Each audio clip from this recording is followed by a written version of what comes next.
afternoon, welcome to the Flory Model Show, here live across the UK. Well, almost, pretty much. There is some areas where we're not, but covering it very well. Trust you're all doing very, very well. Everyone okay at home? If you're in the UK, I hope you're enjoying the summer, because it's here at last.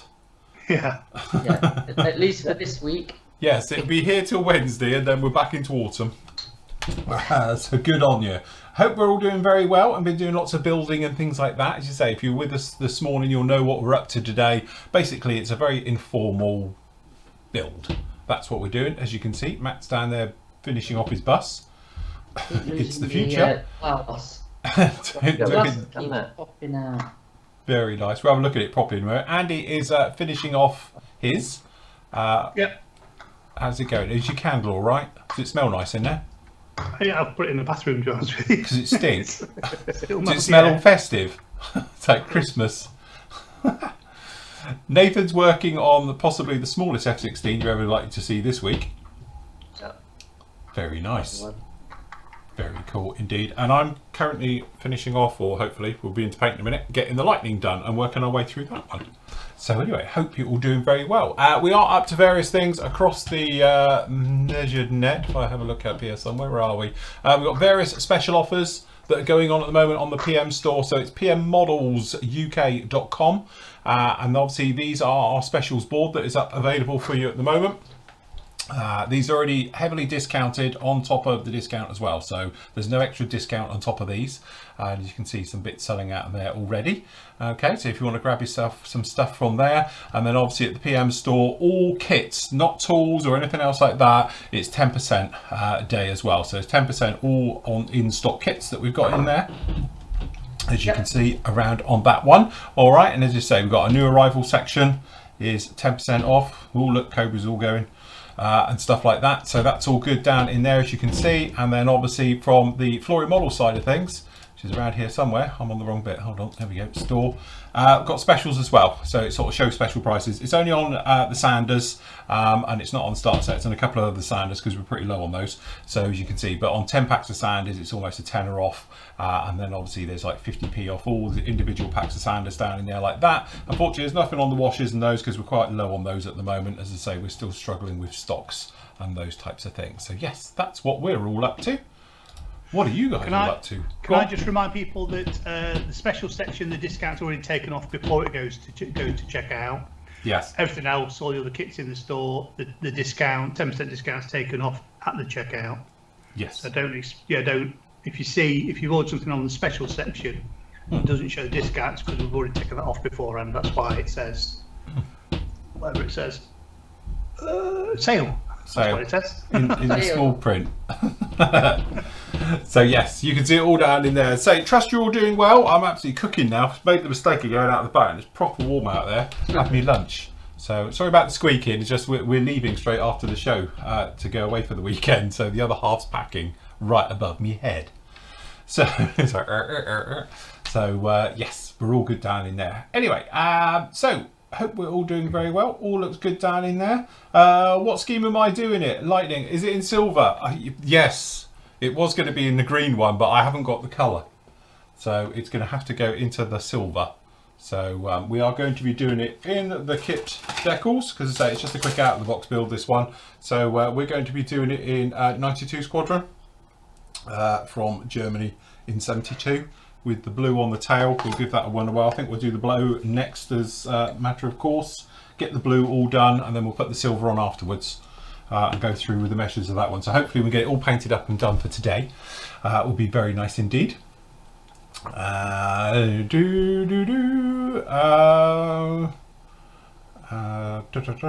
1, new to the hobby, new Flory models, loads of help I found so far.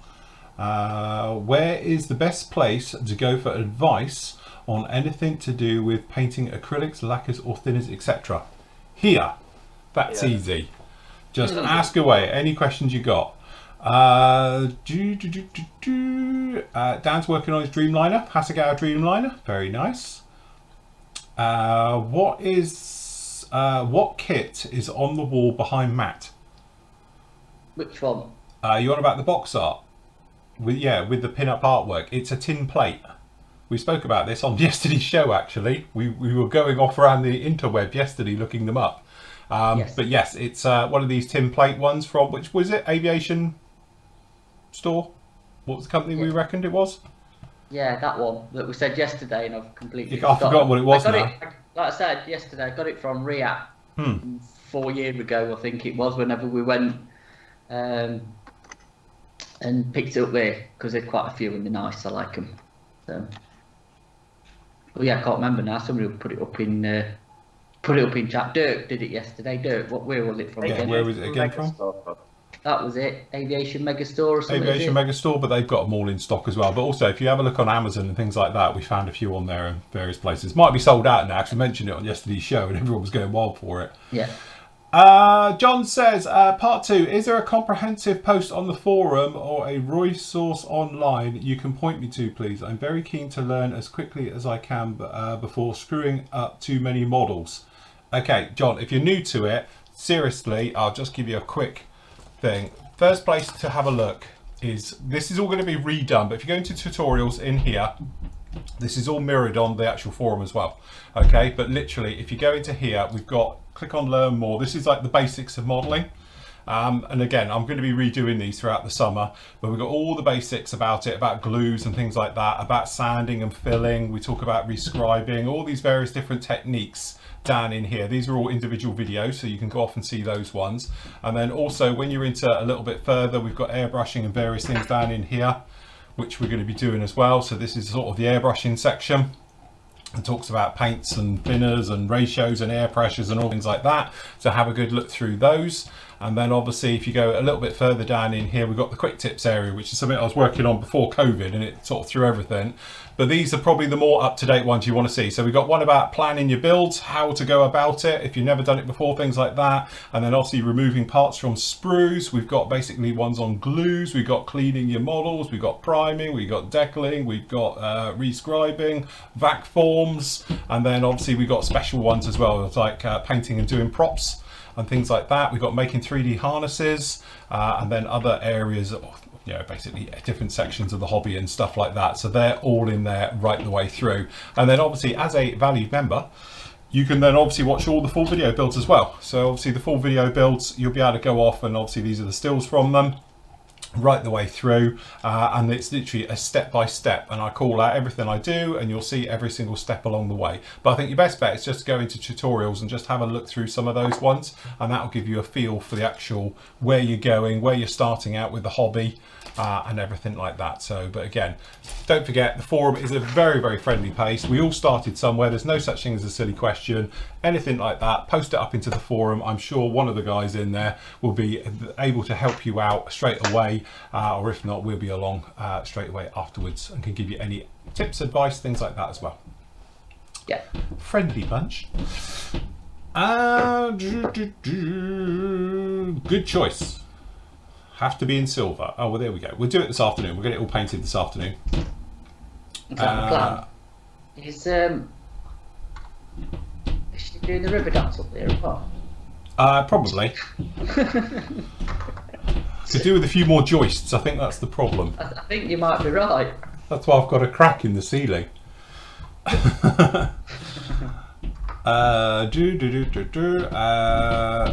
Frederic is putting the finishing touches on his 70-second Havoc that he bought from the PM store. Good job. Lovely. Can't see anything. Are we on? No. Try refreshing. The guy's saying, did a deep clean of my ever so frustrating and finicky Pache airbrush, and I think I've got running well again, and I'm shooting for an Iwata I had years ago. Thanks for the advice yesterday.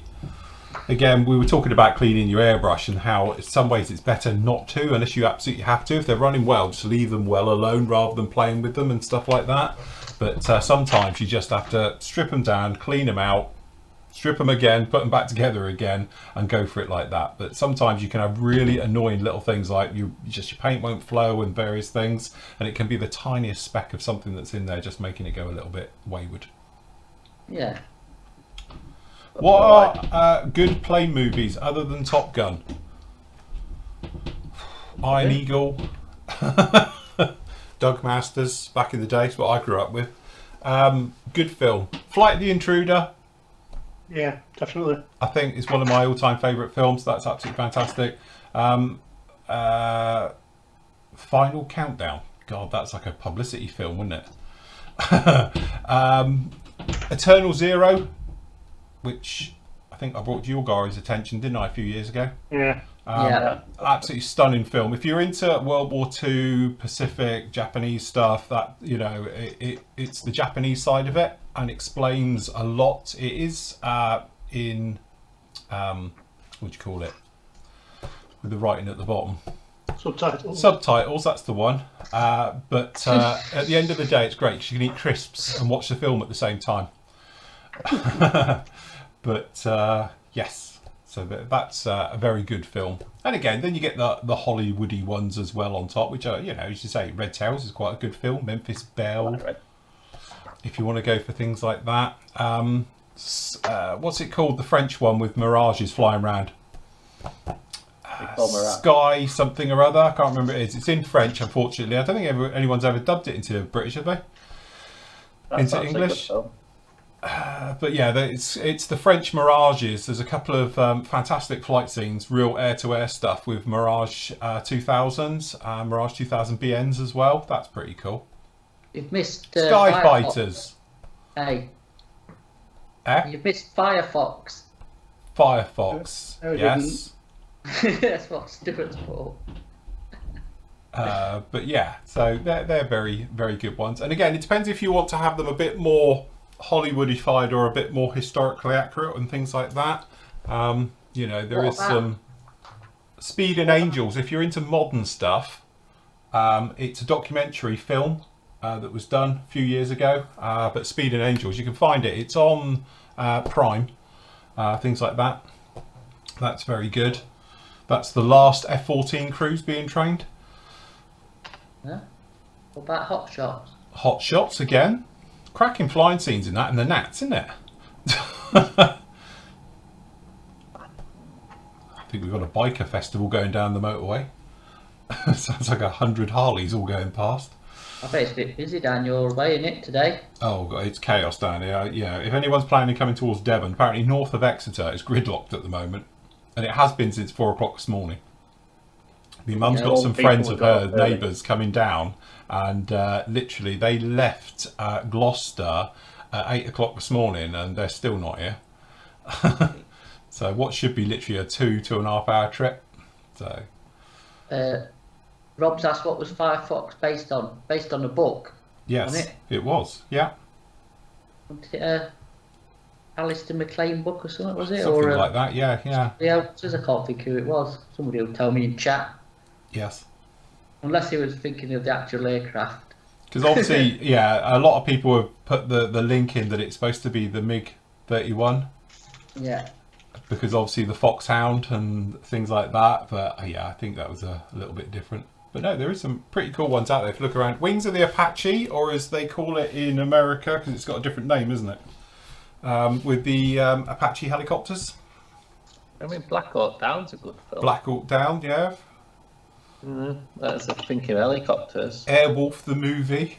Airwolf the movie. And Blue Thunder. Blue Thunder, yeah. Those were the days. The classics. No, he's asking what plane it was. What was the Firefox mocked up from? Well, it was supposed to be a MiG-31, wasn't it? No, but what did they use? Did they just make it out? Oh, it was nothing. It was made up. It was geared, wasn't it? So it could taxi on the ground. And they put a couple of... if you go on YouTube, there's a very interesting video of them making it. And for the engine, do you know when it comes out the hangar? That's a couple of hot air balloon burners that were rigged up to it. Yeah, to do the jet exhaust. That's what it is. But it could drive on the ground. That's what it was. They had one as a ground taxi one. And then obviously the other one was just the front end section. They put a box around it because they couldn't afford to have two. But yeah, it was a ground running version of it. But apparently they used hot air balloon burners for it, so it had the effect of the flames coming out the rear. Oh.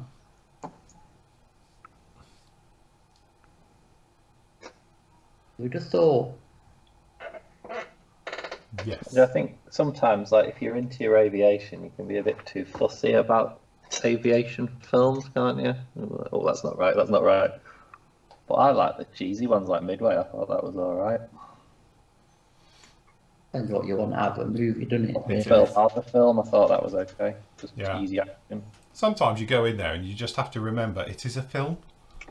It's just for general It audience. is. It's isn't just it? for, just what it is. Like Top Gun, everyone pulls apart and all the rest of it. And it's like, yes, of course it's not real. Everyone knows it's not real and they don't fly around like that and all the rest of it. It's like, but it's action, isn't it? That's the whole point. Let's face it, it's like, Need for Speed franchise, isn't it? Yeah. No, Fast and the Furious. Fast and the Furious, yeah, that's it. It's like, my God, it's the same thing. You take it as what it is. What, you're telling me it's not real? All made up, Matt. Oh, it just ruined my life. Santa's not real either. Yeah, we were talking about this the other day, Lee. Lee saying about the Trumpeter F6 Lightning kits. I take it you mean the 30-second one. Yes, they are very hard to come by. Love the money. To say, sometimes you can't give them away. Literally, they're just piled up at shows because people got them, and then they just dry up. It's very similar to the Hind. The Hind does it as well. The Hind 24 What does? goes out of stock every now and again, doesn't it? We've got them in stock. I know we have now. Do you remember when we were over in wherever it was in Hungary, wasn't it? We saw them at the show, pile of them. Yeah. And we were like, God, look at those, don't get them over here. And then if you remember, literally a few months later, we had them over in the UK again. Yeah. I was that. Where's my camera gone? That close to coming home with one, but then Yeah. I'm thinking I will get me clothes home when that's in Yeah, the it's suit. bad enough on Ryanair as it is. Yeah. Cost me a Let small alone coming fortune back for with that. But, saying that, if you do want a 135th Heim, we have got them in the shop and 10% off. Yes. This is it. Look, yeah, True Lies with the Harriers. Very good.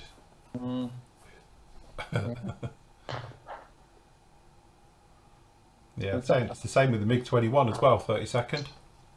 Yes. They do go a bit weird. They're either in and everywhere or nowhere at all. Clamp that like that, we reckon. Probably not.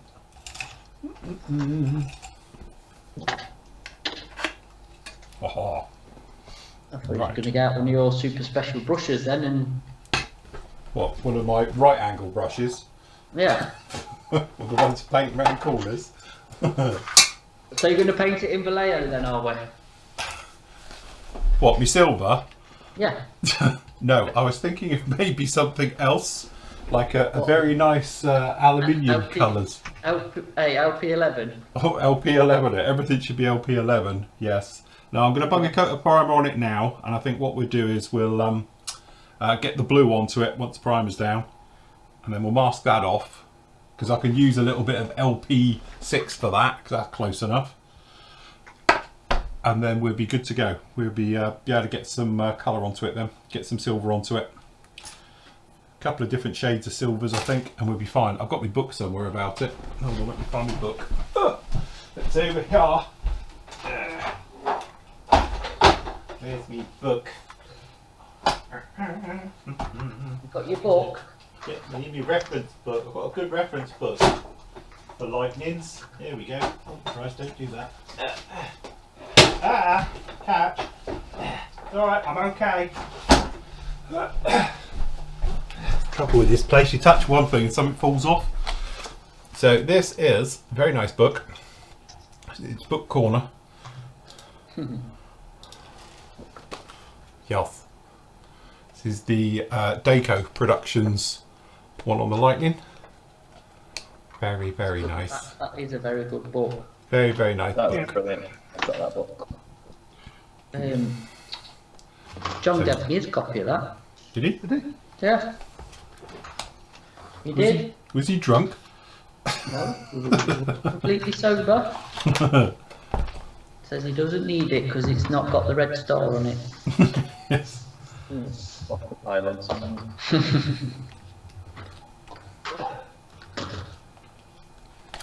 Yes. So, Andy, run us through what you're doing on the Arado. I'm trying to.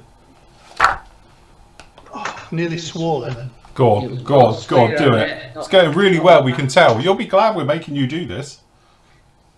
You will thank us after the show. Go on, Andy, show us it. What you Got him doing? on full screen. Yeah, I've got him on full screen. Right, leave him on full screen. He is, he's there, he can't. He's going to be on there till he finishes it. Yeah. Come on then, explain. Go on, Andy, talk us through it. Yeah, Bad was trying to do it without even talking about it.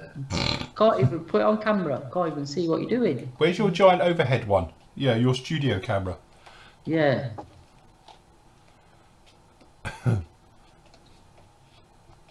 We'll have to commentate, Bill. Yeah, well, that's what I was going to do. If I could see what we're actually doing, I Here might he is. commentate. Oh, he's got but I can't. tweezers. Yeah. Has he muted himself? No. No. He's holding his breath. Yeah, and breathe. Are you still rigging? Yeah, I can see him in there with a pair of tweezers. Oh, okay. Rigging's overrated, Andy.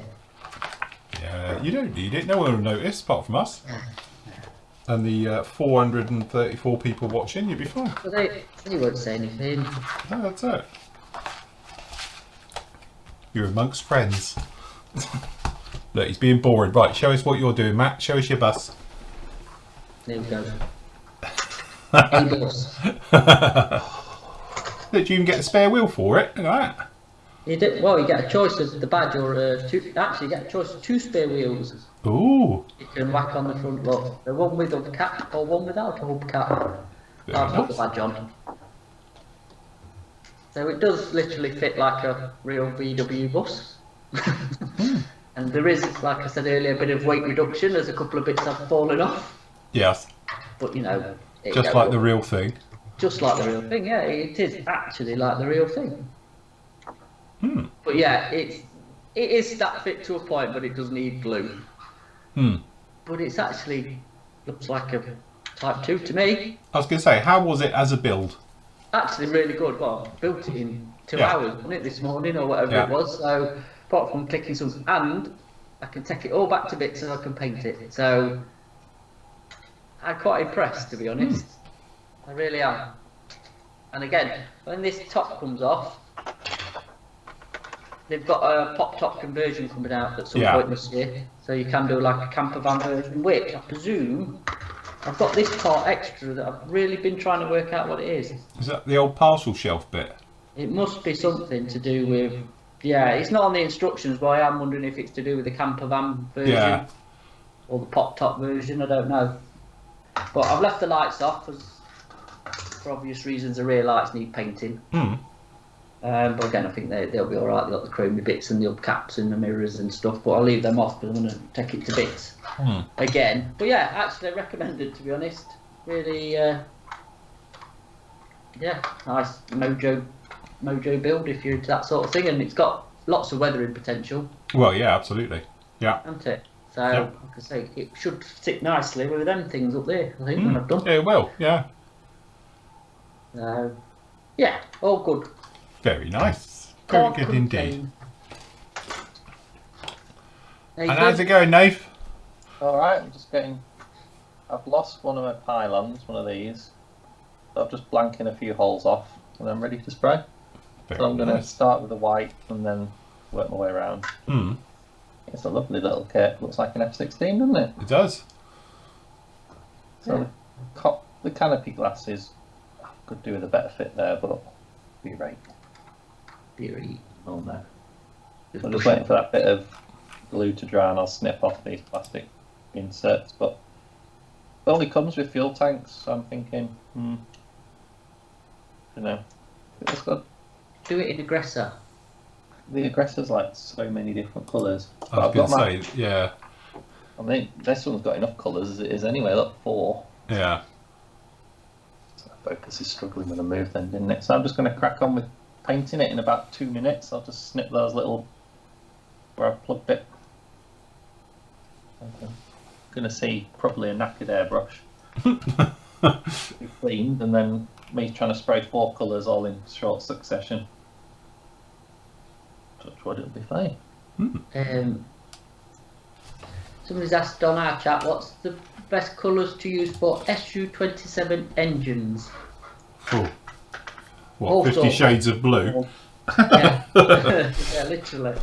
Yeah. Yeah, every colour I think is the best colour, isn't it? Apologies, I forgot his name, but one of the guys in the forum is working on that one, and we spoke about it because he was on about the different shades on the stabs on the back, where it had that real bluey colours to it, and he's doing an absolute mega job on that, and it is literally like 100 different shades of blues and metallics in there to do it all. But yeah, it is. It's one of those things. I would say stick with like a stainless steel, blue stainless steel, and then just go in with your clear blues over the top and your various things. And you know, again, it's one of those, you just keep going at it, layering effects to bring it out, all the different hues and shades and things like that. But he's used a lot with oils and pigments and things, and oils and things like that for it, and it just looks absolutely mega. He's done a fantastic job. It's yeah, it is. They do come out nice, don't they? So, what was somebody else asking? Oh, about the bus. It does just come in wrong side. The steering wheel is on the wrong side. Oh right, you don't have a.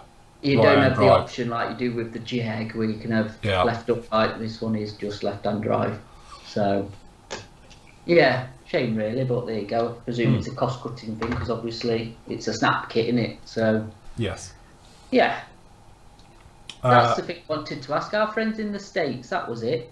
When you sell a car, do you sell it with plates or do you have to buy new plates?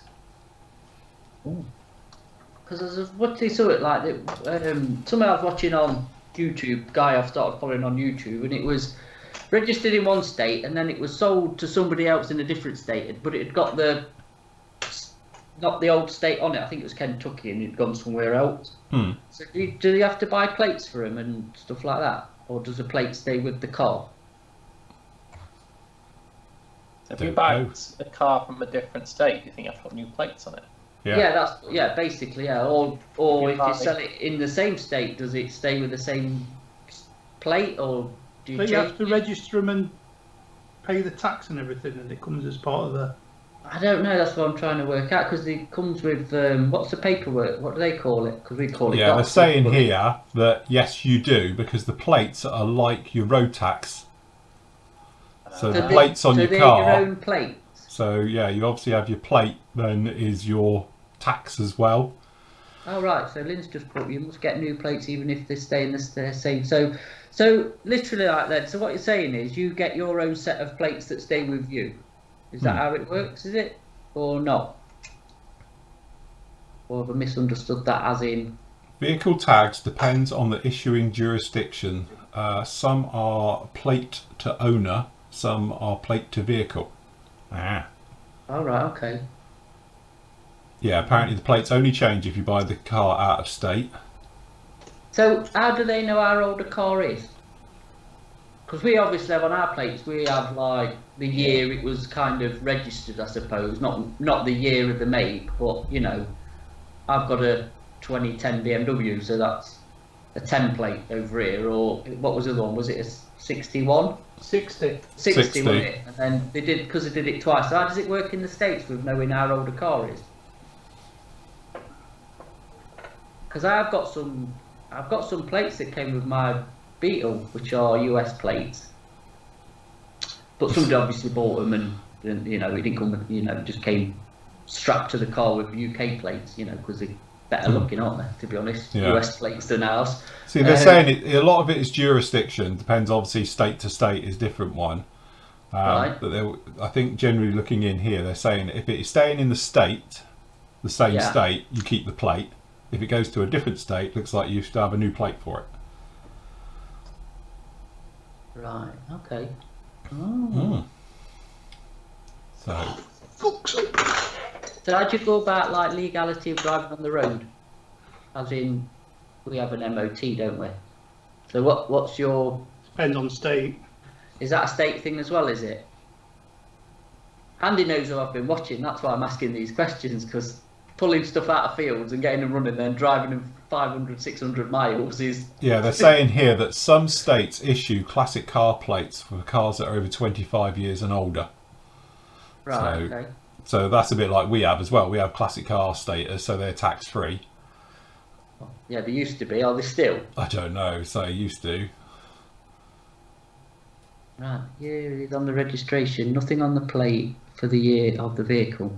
All right. Okay. So it's all on the documents then, or your slip, or whatever you. Ah. Okay.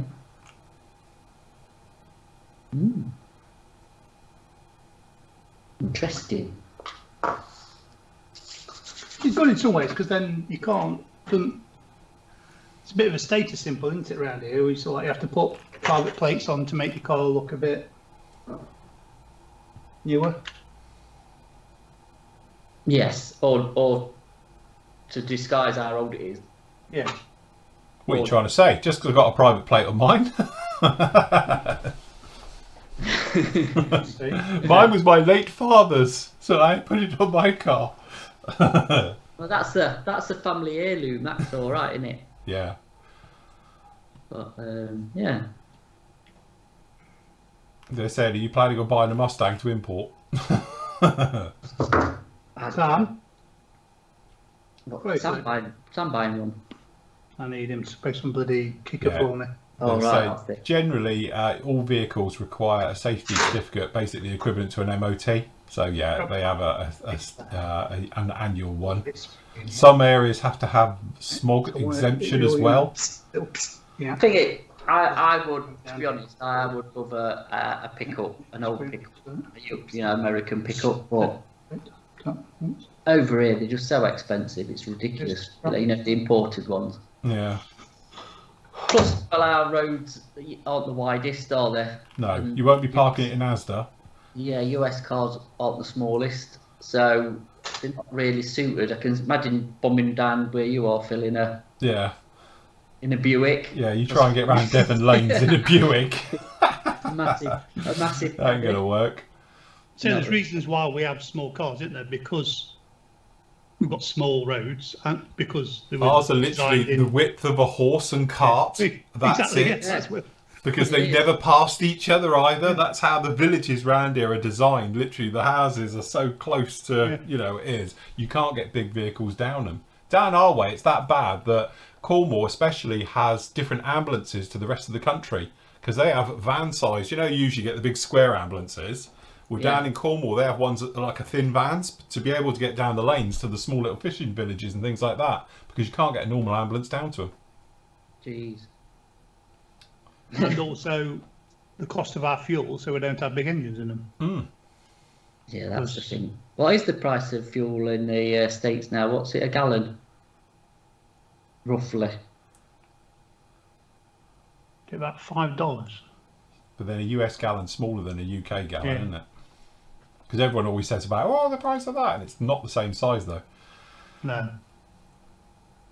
But ours is about what they're a litre. Yeah. Oh, yeah. I know Yeah. theirs is a quarter of the cost of ours. Richard's asking about vanity plates, as they call. Yeah, we call them private plates. Yeah, we can have them. You just buy them and transfer. To be them. honest, DVLA were pushing them a couple of years ago, weren't they? They wanted everybody to have a private plate. You wouldn't have a car would not have a number plate anymore. You just go plate to plate and put it on your vehicle and do it that way. Is that not just because they wanted the money? Probably. But also the thing is, they're trying to get rid of all old cars as well, wouldn't it? Yeah. Yeah. Yeah, it was. But yeah. normally it's just the people that don't want the neighbours to know how old the cars are. But I have to say, and I won't say it, but one of my neighbours here has a brand new car every 2 years, and he has his private plate onto that one, so you can't tell. But also the weird thing is, he drives a luxury brand of cars. It's a Lexus. Sorry, Andy, if you're watching this, I'll drop you in it. But the thing is, he has a new car every 2 years, and he has a private plate, and he has it in the same colour. So unless you look for the differences on that particular car, because he has the same car, but he has obviously a new version every 2 years, you wouldn't know. To be fair, last time I came out, it was a blue one. Wasn't Yes, it? and it's still a blue one over there, just a lot newer, Yeah. but he has a private plate on like a it, so you bright wouldn't even know he's got a new metallic car. Yeah, bright metallic blue colour. Yeah, it's the same. Yeah, quite nice actually. Quite nice. It is. It's a very nice one. But he just literally has a brand new car every 2 years with the same colour, always the same colour, and he has it with his private plate on it. So sometimes it turns out like the headlights are slightly different. It's like, new car? Oh yeah. Lynn's got a really good point. He says it's only because your roads are as old as the dirt. If you trundle, they're turning back to dirt, our roads, because they're that bloody potholed and Yeah, to be honest, it is like living in the 1800s. yeah. The thing is, most of our roads were designed by the Romans, weren't they? Yes. Yeah, the straight ones anyway. Yeah. The good ones. Yeah. Yeah. So Yeah, you think, down in this part of the world especially, right, the Romans spent quite a lot of time building roads and doing them nice and straight, because the one that is literally down the side of my house is called Old Road because it's straight, and it's literally, I don't know, 3-4 miles straight. But we've got a new one now, which is a nice wavy one that they've put in. And now they've actually just started on the new one, which is straightening it out again. It's like, why don't they just leave it in the first place? But somebody knew better, clearly. well, we have the Roman Ridge that runs not far from where I live, and that was, I presume, that was to get to York and all that lot. So that we've got a Roman road. I think the A1 Roman road originally. That's pretty straight. A46. Well, there's loads, isn't there? Yeah. So there you go. Prices of fuel in Mexico, it's $1.79 US dollar. In Is that for a gallon? Eh? That's for a gallon, is it? I don't know. They haven't said. Tracy's put in Indiana, it's $2.95 a gallon in Indiana. So, oh, okay. So Bear says they pay around about 68 cents per litre. Is that with needed? And what do we With pay? needed? So what are we paying here? About 130. Something like that, yeah. Somebody's put 139 a litre for diesel. Tony's Yeah. put that. What do they pay? 68 cents a litre. It's all right. I have Trago Mills.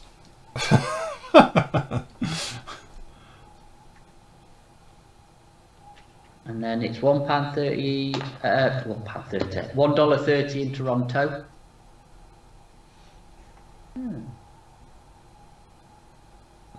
See, Robert, you're saying about the A38. That's what I'm next to. Just to give you an idea of how long that road is. He's in the Vale of Glamorgan. And as I say, I'm next to the A38 here. So am I. It's a good road. That's it. I'm next to A38 as well.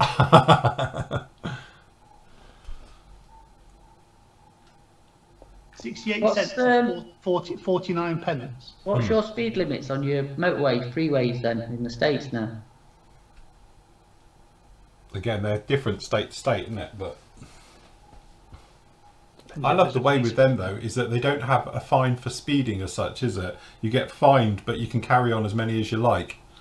Yeah, whereas We're over here, they're a bit harsh. If you go over 100, it's an instamatic ban for 2 years, is it, or something? And then you get like loads of points anyway. They just get a ticket. They just get a ticket, yeah. Oh, right, I don't know if it's like it for every state, but I know with one of our members for a few years ago now, he got something like 6 tickets in a day. And I'll say, if you had 6 tickets in a day here, that's it. You'd be in court. You'd be proper. Yeah, you would be. Oh, it's 70, same as us then, really, isn't it? Yeah, 65 some places. So yeah. Okay.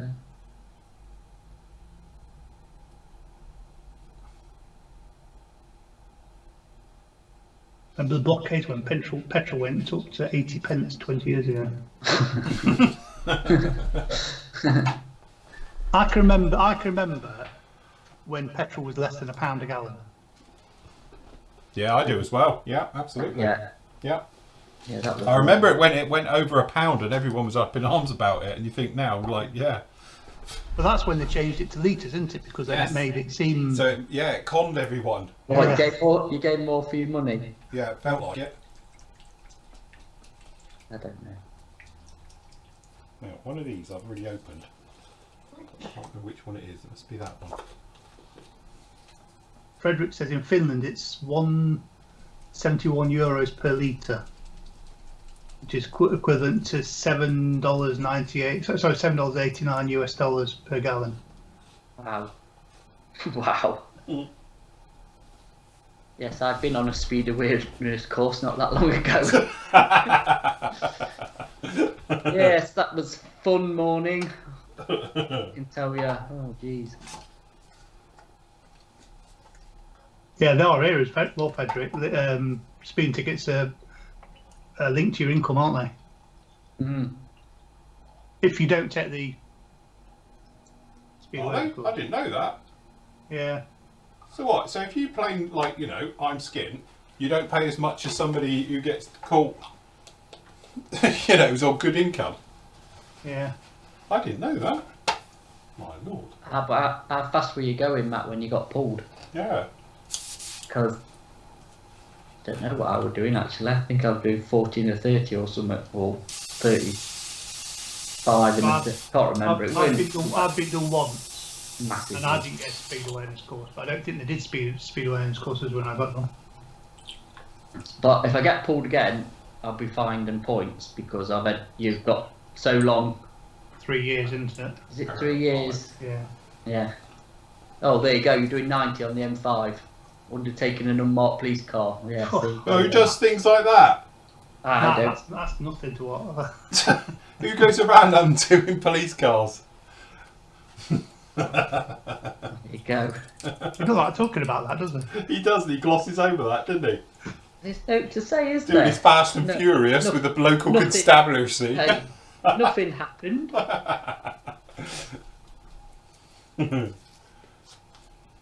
Was a bit of twitchy bum time there when he put his lights on. It's only because he was losing. Sore Yeah, loser. but that's because I was literally 5 minutes from Phil's, Yeah. and that would have just summed it up, wouldn't it? Thing is, down here we have speed cameras, mobile units now, 2 or 3 every time between here and Plymouth, every single day. Well, So- that's quite. I mean, do they have many speed cameras in US? Because we have them everywhere, don't we? Yeah. I jump on the motorway from my house to get to work. That's to Doncaster, and stretch of motorway I'm on for 10 minutes. Why speed cameras? It's on here. The mute's out. Sorry. Hold on. Yeah, like I said, the stretch of motorway I go on to get to Matt's, the M1, there's 5 speed cameras and it takes me 10 to 15 minutes to do that stretch of road. There's Yeah. 5 speed cameras. Have they ever switched on? I don't know. Some people It tells say you it's when they're not. on. You know it does tell you when they're switched on. What on the? On the side, when the thing it says camera in use, and that's when I don't think they're on all the time. What sign? On the big billboard things. Yeah, but I don't. No, I Why don't don't believe that. why don't you ask somebody in the know who works Because- for the police? I know, but I've been coming back from yours before, Mm. and one of the cameras has flashed. Yeah. Because people say that it's only because it's smart motorway, isn't it? So that the speed changes. Yeah. Some people say that it's only if the speed is on, if it's a different speed to national motorway speed, do they Yeah. actually work? But I've seen them flash before when there's been no signs up. Right. Okay.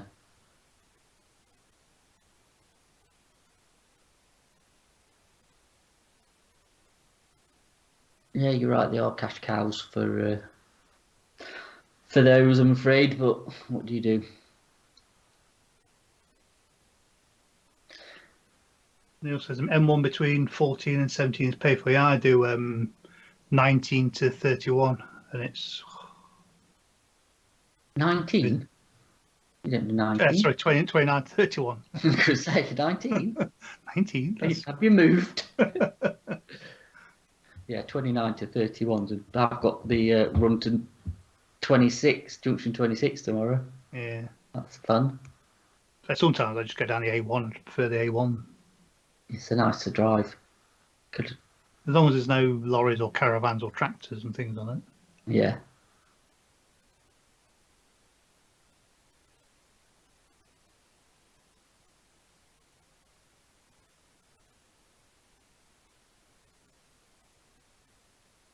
That's all right, Peter. Thank God they arrived.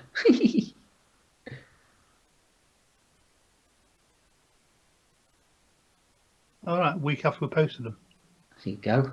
It's not bad, is it? I thought it was about to say that when you just turned up. Yeah, yeah, that's what I was just thinking. So, Yeah, James said average speed cameras are the ones that scare me the most. They're everywhere around Nottingham, aren't they, Matt? They're everywhere, just in general now, aren't they? They put them up on one of our suppliers is over in Barnsley, and Barnsley Road from here. It's not far, not far at all. How many miles would you say it is from here to where he is in Well, it takes about Goldthorpe? 20 minutes. It takes about 20 minutes, doesn't it? 20 minutes. And they've put them up down that stretch of road. But that stretch of road, we've just realised, is going to be where HS2. They right. do HS2 round there. You know that nice little village you go through? Yeah. Yeah. Because everybody was putting the houses up for sale, and we was like, oh, it is. And then it's like, yeah, HS2 is going to be near that if it comes this far up. But it'd be a shame. But yeah.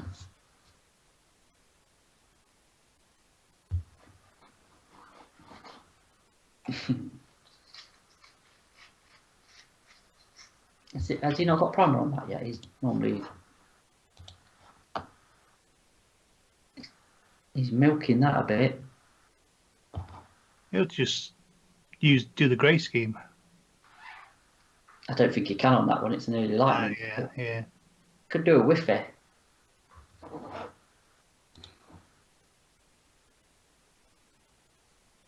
Yeah.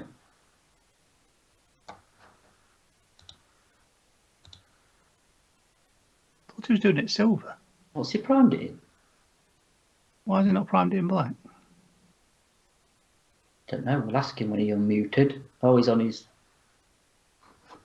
primer stuff.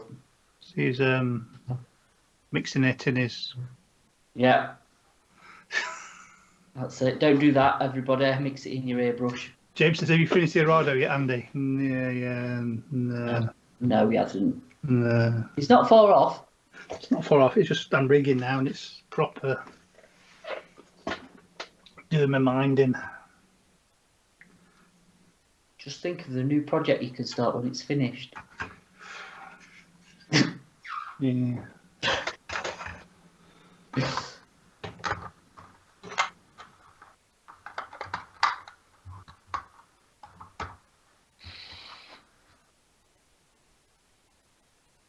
No, you keep at him, James. Make him finish it. What time is it? 10 to 3. Come on, Andy. You've got 2 hours, 10 minutes. What are you using for the rigging? Easy line. Yeah. Promise, I need to put it down whilst holding it. I need another pair of hands. Cool, Sam. Do we know?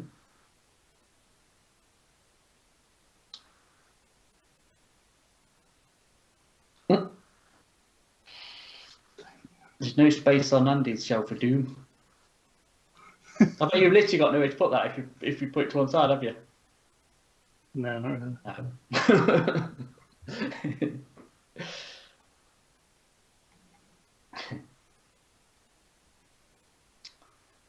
It'll be nice when it's finished. We'll get some nice photos put up on the forum and on, like I said, on the PM Instagram page.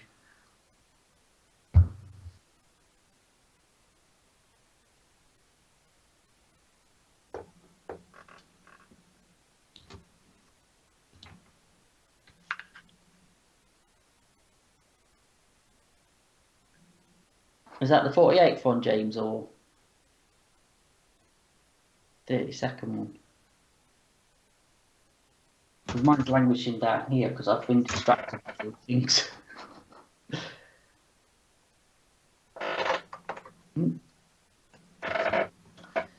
Yeah. Oh, right, okay. 48th one, nice. Yes, this was Andy's C6 build. It's just run over a little bit, isn't it?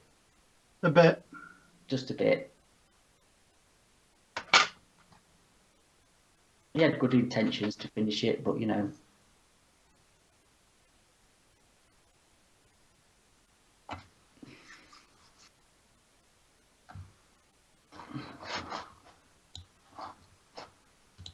What is Philip priming? 148 scale B52. Yeah, we can unmute yourself now. No? Come in. No, it's not listening. We can Sorry, I will have my extractor on. all see Nathan's phone, what he's doing. That's good. What's he up to? I have no idea Is what he looking at intakes? He's looking at pictures.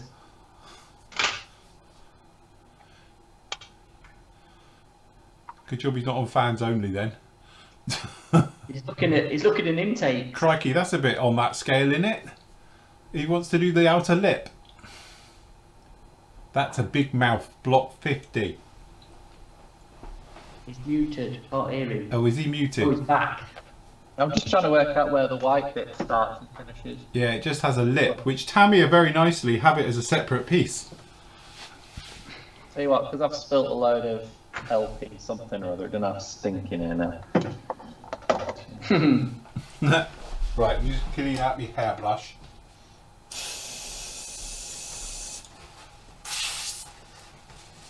I'm just too busy, Graham. He's got to work hard. Tell you what, doing this all day is harder than going to work and teaching. That's good. That's good. What, every live stream? Is that what we're going to do? You're going to start your own Patreon page? Hmm? I said you could start your own Patreon page. Me? Yeah, you. And then you can sit there being, you know, modelling all day. I think that just is tiring. It's tiring. I'll tell you what, when you're back in the day doing commission works, that's the thing. Everyone thinks you just sit there and you're doing a nice little model. But when it's commission stuff and like one's got to be in the post at fucking 3 o'clock or something, you talk about pressure at that point. No,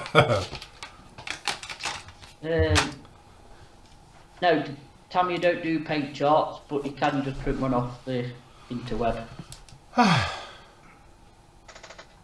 Attacker do paint charts and AK do paint charts. Guns do paint charts, don't they? You get the little book. Yeah. Yeah. But Tamiya don't. They've never done it, I don't think. They ain't got that many paints to put on a chart, though, have they? Well, they don't match to anything I'll either. tell you where they do a paint chart if you get the catalogue.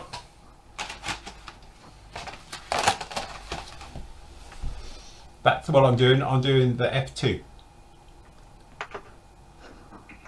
The long discontinued F2. Yes. So, plan of action is we're going to do it metal. So we're going to do the blue once this dries, which is looking all right. Yeah, that's what I like about this. It goes down lovely. Does it go down? And it'll be dry in half hour. Good old rapid drying thinners. Good stuff. So what if you do, get a blast of LP11? No, what we're going to do is going to go in with the blue next. So we're going to go in for the spine and that with a bit of LP6 over it. Okay. And then I think what we'll do is we're going to give it a run round with a couple of different shades of extreme metals. Wow. So yes. Lovely. So the great thing also, just to talk about on this one, I was talking to somebody the other day where I was trying to explain about some of the perks you might not think about when you're dealing with lacquers, using like lacquer thinners in things. One of the nice things as well is that if you're one of these people who gets quite a little bit of like dusting and stuff like that, so if you've been sanding your model a lot, if you've done a big filler job, if you put on quite a wet coat as your last coat of when you're doing your primer work, it will eat all of that as well. Whereas obviously sometimes you can get textures and grits and stuff. That's another thing you don't have to worry about when using lacquers, because it will actually consume them and level them out and melt them in. Whereas obviously if you were using something like Tamiya's X20A with an acrylic, that's when you get texture and grit and, you know, it's not looking very nice and stuff like that. So yes. But generally, I do like it. I do like this stuff. Lynn's asking how you get paint charts from the companies. Depends if you buy your paint from said people. Some of them they're given from companies to get restocked, don't they? Yeah. Retailers carry them really. You can just ask them if you ever get your paint from to chuck your chart in if they carry them. Yeah, we used to give the guns on the way at model shows, didn't we? Yeah. Yeah, nothing. I've been chucking stuff for the AK in because we've got a load of AK promotional stuff on the order a few weeks ago, so I chuck them in if I remember we've ordered.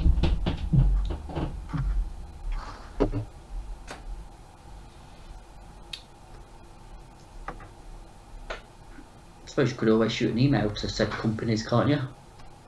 Yeah, they'll probably pop one in the post to you. A lot of them now as well, you can print them off, can't you? So Yeah. if you go online and print them off and do it. I met Krista's built a master box armoured car in a day. Mm. In a day. So quite cool actually. See, there you go. And that's what I like about these. And it's dry. That's the thing That's with it. rapid drying thinners. You can't do that with anybody else's. Get some blue on it. Yeah, well, I'll give it a bit more just for it to go down. But this stuff, you know, I will sing its praises because I do like it. Let me show you on full screen. This stuff's epic. It goes down so nice and smooth. And I'm not being particularly fancy with it, as you've probably seen through this entire build. It's one of these primers that just goes down. As I say, and this is using it with rapid thinners. Just go in there with rapid drying thinners and you'll be absolutely fine with it. It just, you know, does the job. It's one of those ones which I know a lot of people say about with peeling and all those things, but again, if you're worried about, you know, peeling and that, you're going to be more careful with your masking and going through the motions of it. Yeah. It's a nice little kit. No, I'm not doing my Brett Green impression again. I got enough trouble last time doing that. I was younger then. I needed the money.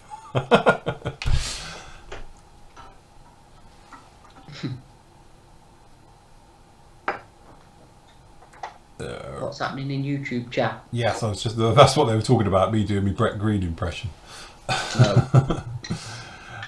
The funny thing is, shortly after I did that, I didn't realise he was going to be at Telford.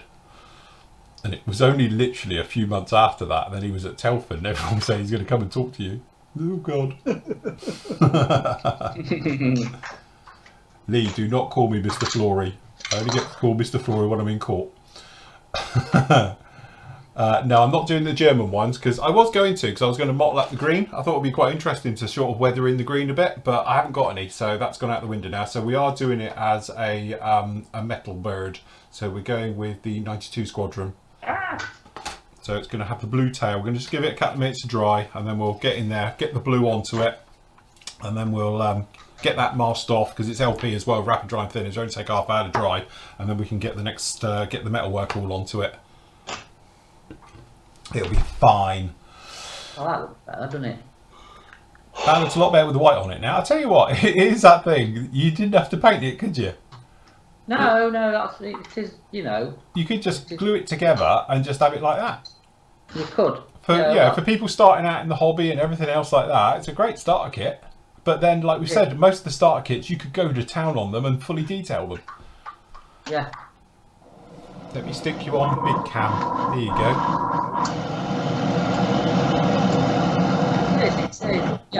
It is one of them. And guess what? Just the badge is just flicked off. Oh, I've got God. a feeling it's landed in here. And it has. Look Sam? at that. Where are you going, Sam? There you go. Might put a chain around that, put it around my neck like the Beastie Boy. Yeah, that's it. Just grab that tray there. Hold on, we need to watch this. Yeah, Hold yeah, on. trace He's probably- on top. Where is he? There he is. Game on full. Get on cam. full. There he is. Look, we can watch this. Sorry, you up. Right, to me. you, Barry. To me. Up a bit. Down. To me, to Left. you. Left. Left. Down a bit. Sam, Sam down a looks bit. terrified.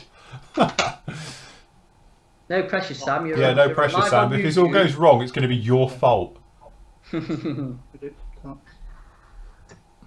they say about parents and their children don't do hobbies together.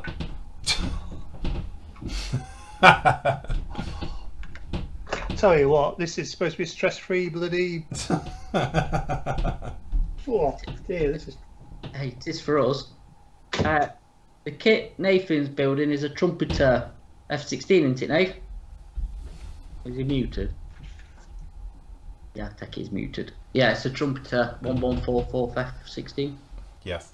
The primer I'm using as well is I've been using. There we go. It's the Mr. Primer Surfacer 1000.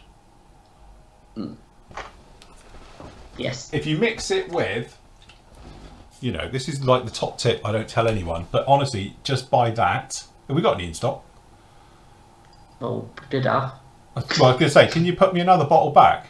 Because I think I might be getting low.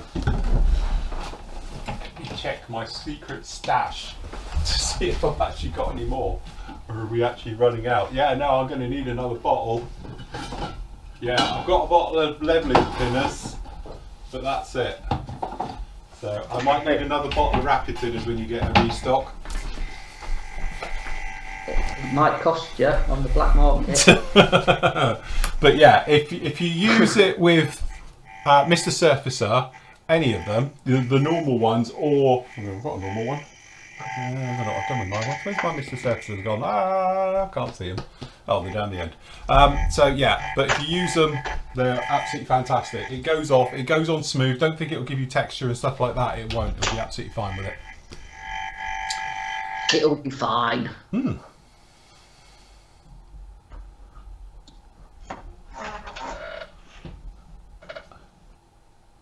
Neil says, I wonder if people do Phil Flory impersonations. God, probably. It's not hard, is it? That's why I keep myself to myself and don't get involved with all these things. I'm like a lurker in the corner. Where do I get my reference books from? To be honest, I tend to like to go around the model shows. Who's our friend, Matt? What's his company called? Oh, Bookworld Wholesale. Yeah, Bookworld Wholesale. They Justin, got brilliant books, pretty much all the ones I've got. But also when I go around air shows as well, because I'm not being horrible, but sometimes they can be very expensive. But if you're a bit canny, you go around air shows and things like that. End of the day, they tend to do like sales and stuff. So you know, they sometimes do things like 25% off everything, and I've done a lot through that as well. But usually things like model shows, air shows, occasionally. Like one of the guys will say about there's a fantastic book you need to get, and I do get sent a few as well, I'm not going to lie. A couple of the more well-known guys I know quite well, and when they do books and that, they send me their book. So yeah, they're fantastic. But yes, I am a bit of a sucker. I'm not so much into the ones of reading a million details. I like these with lots of pictures because I'm clearly 5 years old. So, but for references, I think it's absolutely great. It's nice to have a nice reference book. We spoke about it like digitally and getting photos off the internet and that, but having a book where you can sort of just thumb through and get all the pictures, and you can, you know, you choose details in that you want to do. I think it's a very nice thing to do. Yeah. Absolutely.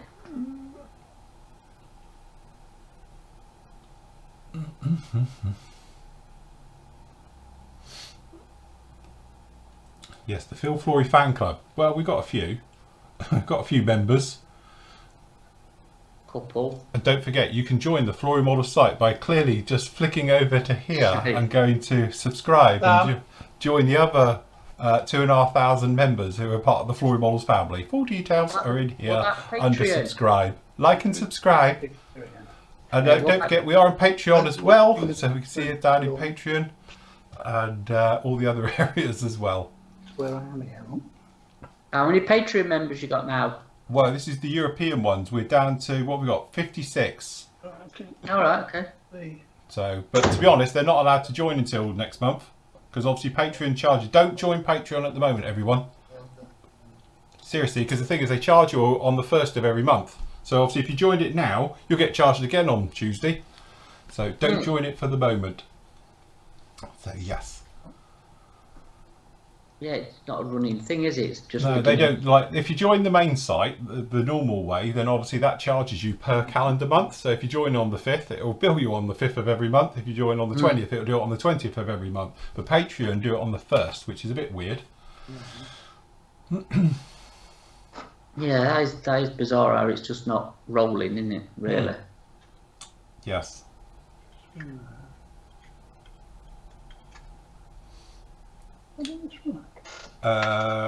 are we?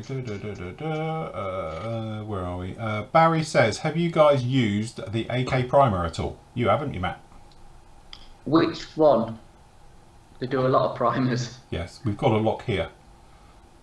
Are we on about the primer filler one or the new? What did it say? Gen 3. I know he just said AK primers. So. All right. Tell us which one you mean. Hmm. Because there's a few of them. Because I've got the new flavour Gen 3 one, I've got the old flavour acrylic one, and I've got the we obviously sell the black, white and grey microfiller. Yeah.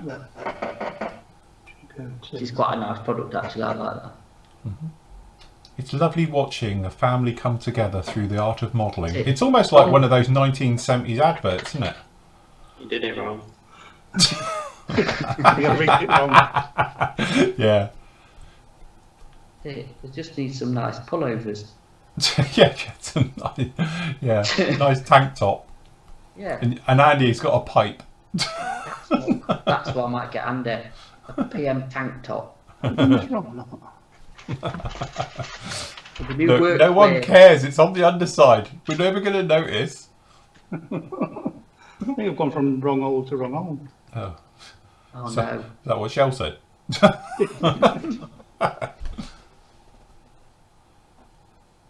So Stuart's popping up for you, Phil. When you did a bite-sized video, would you do a brief run-through of the main effects each of the Flory washers give, i.e. when best to use grey or brown, etc.? Not on washes. To be honest, like I always say, the washes is one of those things, it's personal choice. So, you know, we do 8 colours in the range from white to black. With the different sort of earth tones all in between, so you can use it for the environment that it's sort of in. I've picked out like a reddy brown. I don't know how to You know, you've got your grime colour, which is very much your earth colour, so you can pick what environment it goes into. So we've got like the deserty colour and things like that. So that's your sort of your grounding for your basis for your weathering as you make your way through with it. But you can mix the colours to anything. So if you wanted to add a little bit of redness into another colour, you can add like rust being red will go into the muds to make it a Vietnam type era, very much a red mud and things like that. So you could do it that way. But again, it's one of those, it's personal choice and what environment it's in for your model. So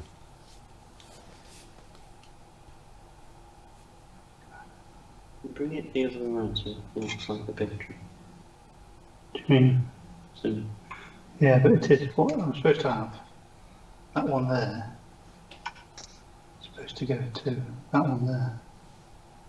I think these two need their own YouTube I channel. think so. They do, don't they? What's the one-shot primer? I heard it was a rebadge of Steinel Res. Couldn't I possibly don't know if it comment. is anymore, is it? Eh? I don't think it is anymore. I don't know. I don't think so. I don't think it is. I don't know, but I don't think it is. Hmm. I think it's been banded around that it is. End up messing up. Duke's new. Well, the thing is, not being funny, the AK products all come out of Spain. Like that, isn't it? And obviously, Steinel Res comes out of the US. Because it's under Yes. Badger, isn't it? So I Yeah, don't no, think Go on, sorry. no, I don't think it's the same product, is it? No, but thing is ammo, isn't it? MIG ammo Yeah. for one shot is that one. But I know they use their own paint, don't they? At AK. Hmm. Yeah. So, yeah, don't know. Never used it, so I can't comment if it's good, bad, or indifferent. To be honest, No. have you ever used it one shot? You've not used it one shot because you had the other old MIG primer, didn't I've you? got, yeah, well that, what do they call that? I think I've thrown it now because I've run out. I've been it. Because that was the good stuff you could thin with lacquer thinners. Yeah. Well, I've used it all up. Don't think I've got any more left. Oh. So, because we're saying it's discontinued now, isn't it? They don't do it. No, they don't. Have we ever used the AK weathering pencils? Yes, we sell them. Yes, look, got them here somewhere. Oh, Stretching. hey look, There you go. A book on pencils. I've got a book on how to use them. Do you know what I think? Because I was thinking about these pencils, you know. They are very underused. I think they are potentially a very useful tool if you can get your head around using them. I think, like we were talking to some friends of ours, they use them all the time. And Yeah. it's that thing, if you, on armour, for doing different effects, they're absolutely mega, because you can get in areas you can't get with other tools. So they were saying you could like just blend them in an area, then come in with a little bit of water and manipulate them around. And because you can't get in there with any other tool, it's perfect for it. So like under gun mantles and things like that, which are really tricky areas to do, you can do it quite easy with them. There you go, Phil. There you go. Well, look, I could have done the entire markings apparently with them. You could have just coloured it in. I could have coloured it in, see? I told you it's a world of colouring in. It is. There you go, look. That's it. I'm not showing you the old bulk, I'd have to buy it, but it's some good effects on there. I do, honestly, I think they've got a lot of potential. I mean, Yes. somebody's even used to look to colouring eyes in, Yeah. which I think's a pretty good idea, to be honest, rather than struggling with a tiny paintbrush. Yes. But yes, I think they've got a lot of potential, and it's just clicked me into ideas about the old bus. Yes. See? Could be an idea, whether it with weathering pencils instead of. Might give that a shot actually. That'd be interesting to do. What could go wrong? Yes. What possibly could go wrong? Piece of cake. Everything, probably. As long as you use them on a matte surface, isn't it? That's a trick with them. You can't use it on. They're no good on a gloss or a satin. They've got to be on a matte surface, a bit like oil paint. That's where you get the good effects, I think. Yeah. So yeah.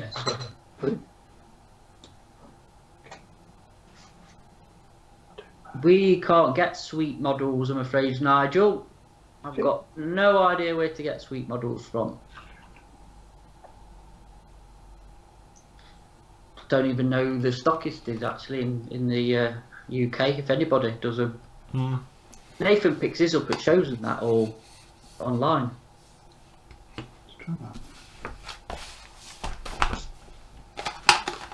Yeah, I know they are actually for the side. They are very good. Like I say, Nathan's built some. He's got some. eBay. Is that where you're going from, Nate? eBay. Yeah, he's still muted. Alright. Is it? What the hell are you two doing? Have you got this sussed? How many's it got? Hey? How many cables has it got? 8. 8. How many Or have you each put on? side. They're all on, but they're not 16. right. It's not right. They're all on, just not necessarily in the right place. That's They're symmetrical, they look the same, Hmm. but I've done it wrong.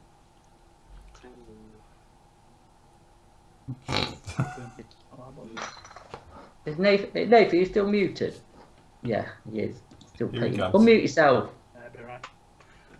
Put it this way, they're on, they're done. In a fashion. Oh, you're muted. Yeah, he's back. Your sweet kits. Yeah, How many you got left? got about 10.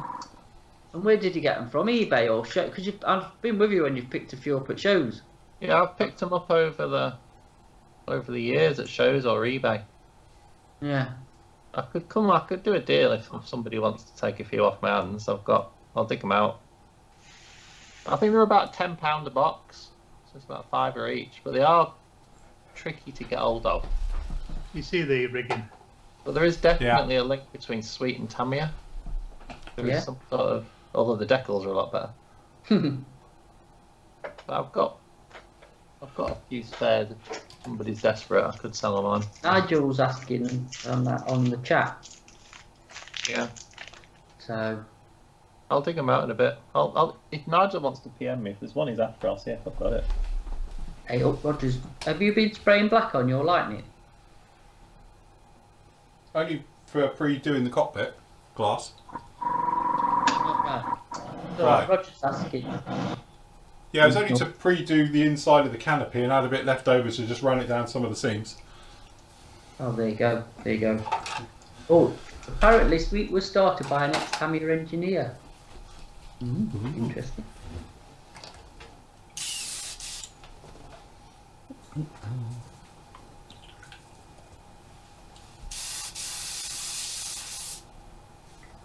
So now that rigging's done, Andy, you can final push.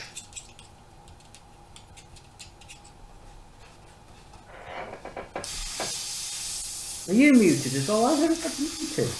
I don't know. Why I'm are not you muted? looking. You eat? Well, Oh, he's bloody eating now. I'm just stressed. Stress. What, are you comfort eating because of the stress?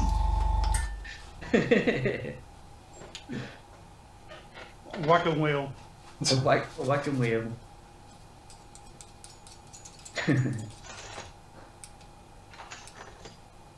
Tell you, so close. What you got left to do now? Pito tube, bit of glass, unmask it, put prop on. That it, isn't it? A few bits and bobs. Piece of cake. That's what he's eating.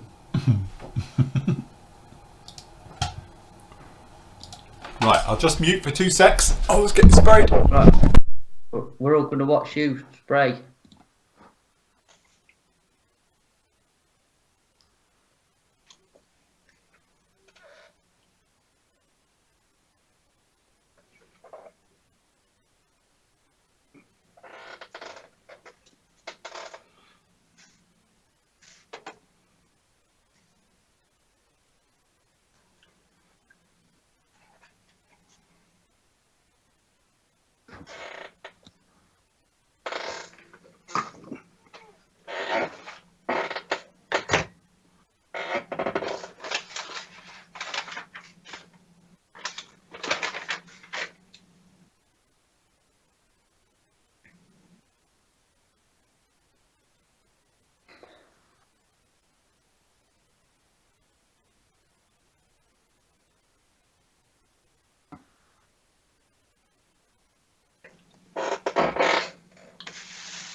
Has it gone quiet?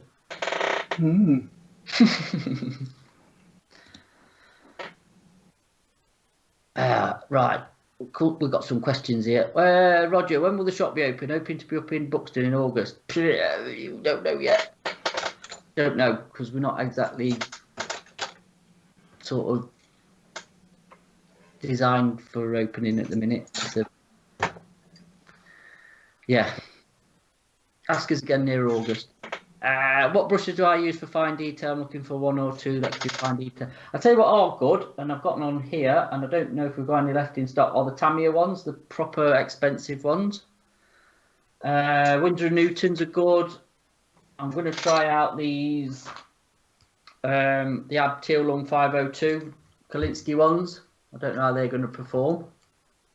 Hopefully pretty good. And then I've got some red grass ones as well, which I need to try. So I've got a few that are potentials. But the Winsor & Newtons probably only need a number 1 and a number 2. They should see you through. They're not cheap, but they're well worth the money. Aren't they, Andy? Yeah. And again, I did actually pick some up. Somebody mentioned it yesterday. A guy called the Brushman, who makes his own. I picked him up at the Bolton show a few years ago. Yeah, I remember that. He makes their own as well. They're nice brushes. They probably can't tell them. Flick the overhead on. He's on. Bet somebody might put a link up to the website if you ask him nicely. But they're quite nice brushes as well. He does different sizes. And again, they've got really nice points on them. You can see them. So plenty to choose from. We probably go to is, to be honest, all the Winsor & Newtons at the minute. It's probably my chair that's proper squeaking. No, it's Andy's chair that's squeaking. Mine's all right. There you go. Cheers. You need some WD-40 on that. Yeah. Dennis says, I'm doing the Airfix 148 Hawker Sea Fury. Oh no. At the wing landing gear. Cool, and in the gear bays, they call it for Humbro 74 Linen. Oh god. Yeah. Here we go again. Yeah. Yeah. Oh dear. That's real nice. Got a photo of one. Yeah. Didn't we think that they were just silver and then they sprayed over with some anti-rust stuff that sent them like wax oily colour? Yeah, God, we're not on about Sea Furies, are we? Yeah, somebody's asked about the landing gear base. Oh god. Yeah. And the call out is Humbro 74 Yeah, I think. I don't think there's is there a definitive answer? That No, there's not, because as we said before, the thing is, the ones, especially that were in the fleet, were given basically a massive thick coat of duck oil and it turned them yellow. So a lot of people call it yellow, but they weren't. No. It wasn't the primer colour or the internal colour of it. It was the colour that this stuff went. And like wax oil, it goes more yellow the older it gets and more tarnished. Yeah. So Yeah, it was a bit of them.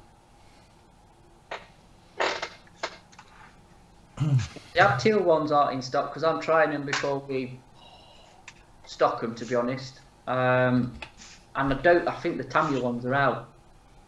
Because you want the fine one, don't go for the really small ones on the Tamiya. Again, we were having trouble getting Tamiya stuff. We did get some in the other day, but not. It's going to come in dribs and drabs. Like I said, to be honest with you, I'd get on and get a 100 Newton. I know that's not helping us up with sales here, but it's just they're brilliant. yeah. Are we going to restock is that the one that Nathan's building into the VC? It'll send second one Pranjit. Yeah. Everybody's out of stock, to be honest.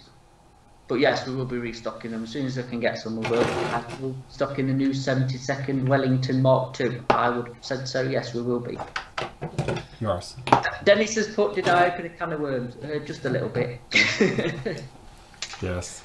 Yeah. Just It was a question that came up a few times, couple of years back, wasn't it? It's become a bit of a running joke, hasn't it? So there you go. It was like wax oily stuff, wasn't it? They put on them. Yeah, it's like basically the duck oil being all the bays and everywhere that could get any corrosion, wasn't it, to protect it? Yeah. So that was always the trouble. So the ones that went out to the fleet, this stuff was never cleaned off particularly very well. So it just was rank. See, wouldn't you be better off spraying it sort of silver and then going over it with like clear yellow? Yeah, you could do that, yeah. Give it that type of effect. I don't know if it'd be too shiny though, because that's kind of satin in it. I wonder if you can put matte, like the matte base in the clear yellow and kill it off. Just trying to think out loud here, I think. Because you want something transparent, don't you? Yeah, you do. But again, the thing is with it, when it gets old and that, it goes cloudy, doesn't it? And it just looks like buff. Yeah. I'll tell you what, shall we just leave it there? Yeah, I wouldn't. You're digging. Yeah. It's like Tracy's just put down the rabbit hole we go, yeah. We'll wait till Nathan's unmuted, he can deal with it. Yes. He'll be muted till 5 o'clock now. Gordon, the lightning's going to get finished in metals. So it will be metally in a minute. Where are we? Yeah, Pardon? Airfix's stuff, people, I know they're all talking about it down in here. Again, there's lots of different things moving with Airfix at the moment, and things have been pushed back. Your best bet, honestly, is just wait until it gets released. I know a lot of you have been asking about me, the Vulcan, and various things like that. Again, we spoke to Pranjit a couple of weeks ago, and like he said, in EV, he doesn't know, and he works for Airfix, so... No, they've been moved back though. We've had an email about it. They've been shoved back because obviously with India being like massively hit with the, you know, COVID and stuff. Obviously, it's going to have an effect because that's where they manufacture, isn't it? Again, I think I know people get, shall we say, upset about it, but it's a pandemic. You can't say when things are going to be. You know, there's no point getting upset about it because it's been delayed. We're in a pandemic. You just get on with it as best as you can. The way to look at it with the Vulcan, you've waited 40 odd years for one. A few more months. Well, not being funny, it's not as bad as waiting for the AMK F14, and that wasn't with the pandemic. Yeah, it's just throwing things all over in it.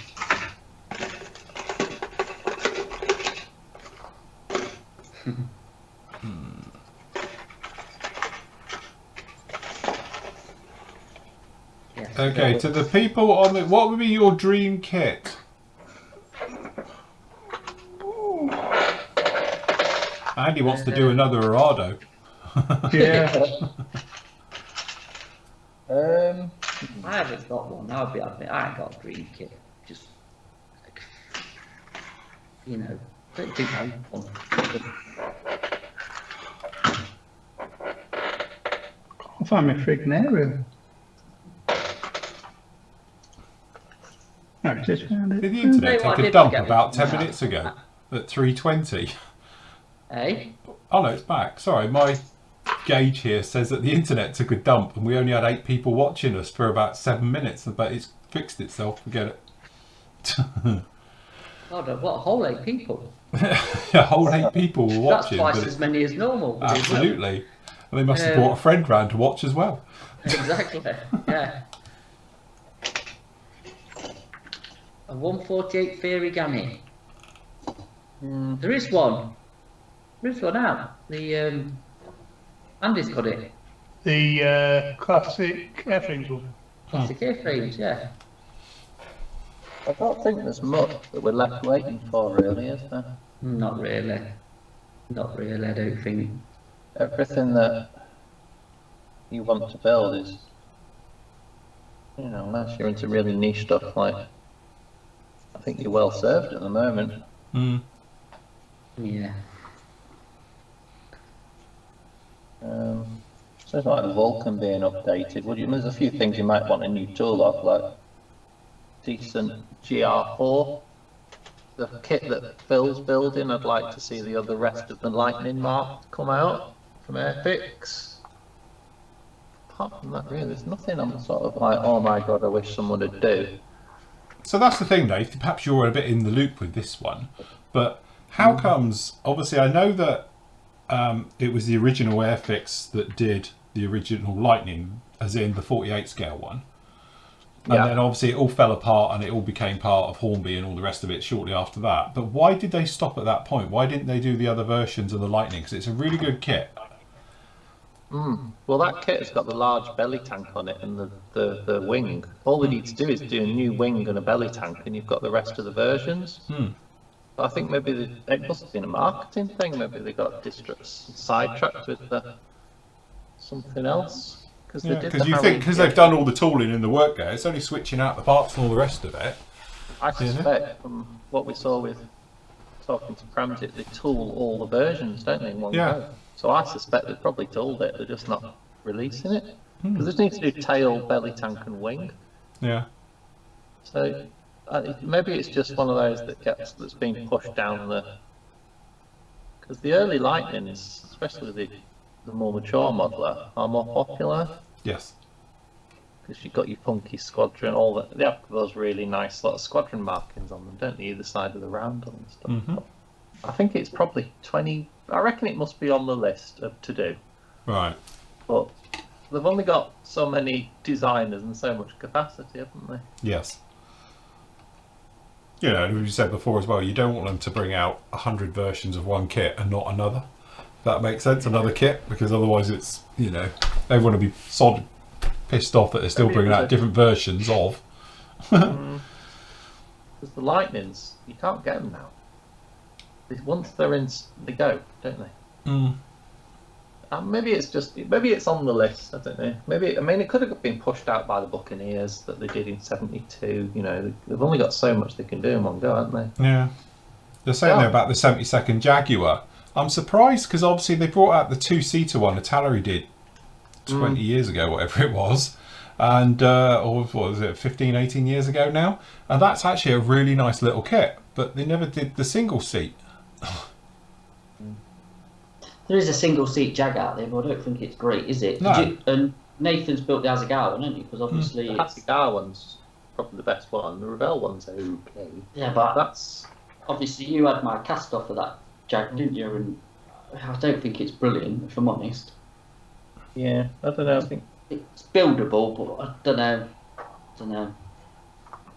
I think once things get back to normal and this pandemic has subsided, we might see companies' release schedule pick up again. I think another year of maybe of stuff. And then That we'll Jaguar there, you're talking about the one that's behind Nathan, he's already built. This one, yeah.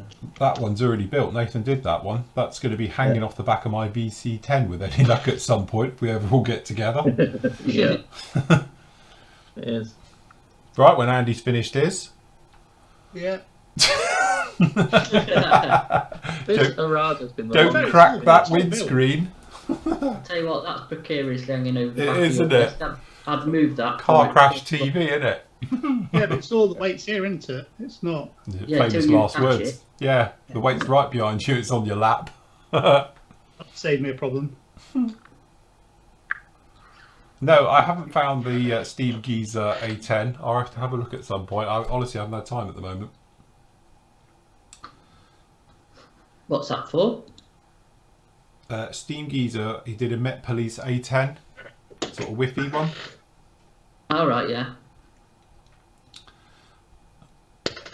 But no, Dream Kit wise, as I say, I would say everything's pretty much been done.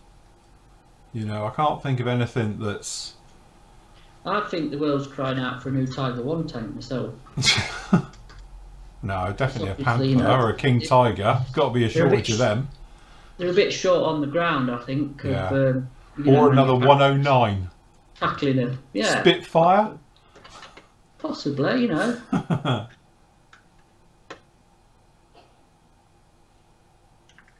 30-second, to be honest, actually, a good 30-second hurricane won't go miss. Yes.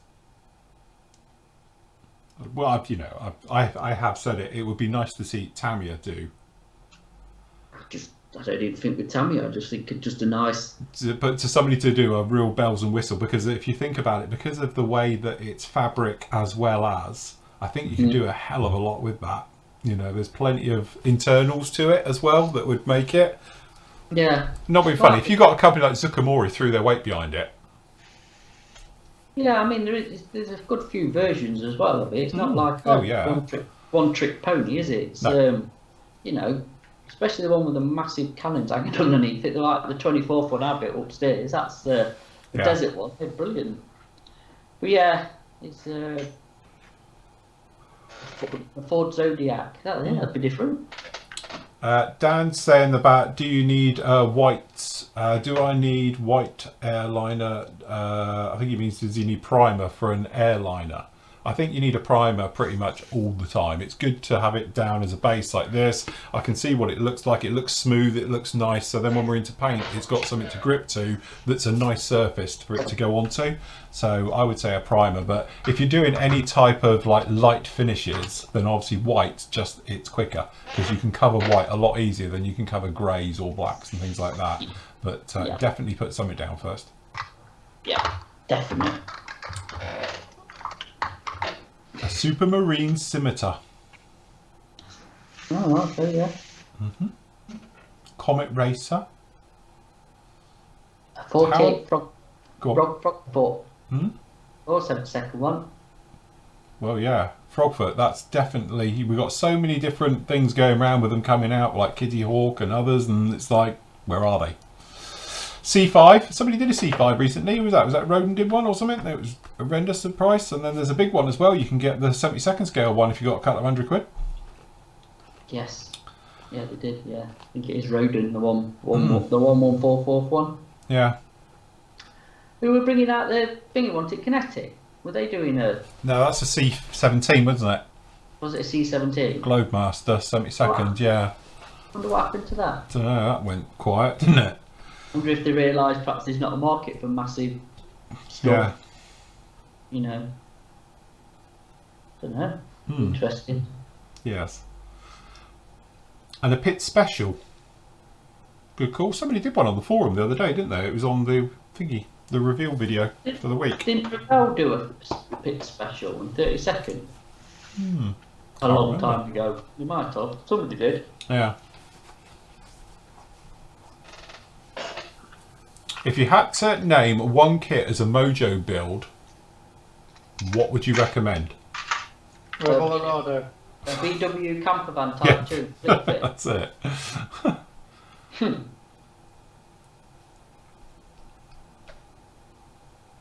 I think that's an odd thing to say because everybody's Yeah. got different tastes, aren't they? You know, and sometimes I think you can do stuff that you don't think will be a Mojo build but turns into one as well. And vice versa. You think, oh, this will be a really good Mojo build and it just saps it. Yeah. You know what I mean? Yeah, don't know. Tough one, that. Yeah, I think it is a tough one, you know, depending also on the level of Mojo build you want, because like Bandai is great for Mojo because it's almost click fit. It's literally just a dream to put together. You just whack them together, a bit like, you know, Matt's with his bust down there. So if you wanted to, you could just literally click it together and away you go with it. If you want to go a little bit more, I would say, you know, there's some all-time classics which I think are great for Mojos. Like we said before, the Tamiya 48 scale P51. It's a beautiful, timeless kit. It just goes together really, really well. You don't have any, it's not overcomplicated or anything else like that. It's just generally a really nice, straightforward kit to go together, you know. So they're always quite nice. But then a lot of the Tamiya stuff's like that. We spoke, me and Matt did an entire show on the classic Tamiya tanks, wasn't it? And they all go together really well. And they're pretty much Mojo builds if you're into armour, you know, and they're cheap. Everyone thinks that, you know, for 100 quid for a kit, you know, the Tamiya stuff is still 20, 30 quid, you know? Yeah, the older stuff is, I mean, some of it's even less than that. The little off-track thing's about 11 quid. I know, it's crazy. But they're great kits, they go together, you know? Yeah, I mean, the tracks are looking obviously weak now compared to newer stuff, but then you're paying 11 quid for a 35th off-track, aren't you? Not 30 quid or whatever they are. So, and if you're going to Dragon, you're looking at 50, 60, 70 quid for an off-track. But pay money, take your choice, can't you? Yes, definitely. Again, we've said it, haven't we, on shows before.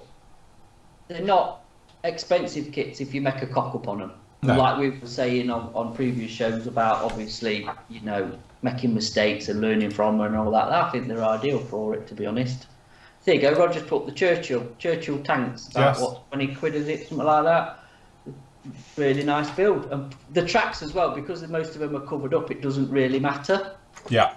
You're not going to see much of them. So, again, it's not so much a weak point. There's no point going out buying like aftermarket tracks for it unless you're really, really, you know, going to go to town on it. But again, like you were saying, P47's a good kit. The Mosquitoes from Tamiya. Don't know, the list goes on and on, doesn't it, for their classics? Yeah, but again, what we were speaking about, wasn't it, is that people have that theory of them being expensive and, you know, all of that. But if you go back to their classic stuff, it really is, you know, good stuff, really. I must admit. James has put the ICM Gladiator, which you get for a 30-second. He's not got many parts and it's very well engineered. And, you know, I presume they're Stearman and Tiger Moth are all in the same sort of mould, so yeah. You know, and again, as I say, ICM in general, their new stuff just goes together. We're saying like the Cadet and the Stearman, you know, things like that. They're really nice kits, go together. Yeah. I think there's stuff out there for everybody's sort of interest, isn't there? So yeah, I think sometimes, as I say, you're your own worst enemy. We spoke about this on other shows as well, where you can get bogged down in a kit for no real reason at all, but you feel that you need to do this, that, and that really you don't.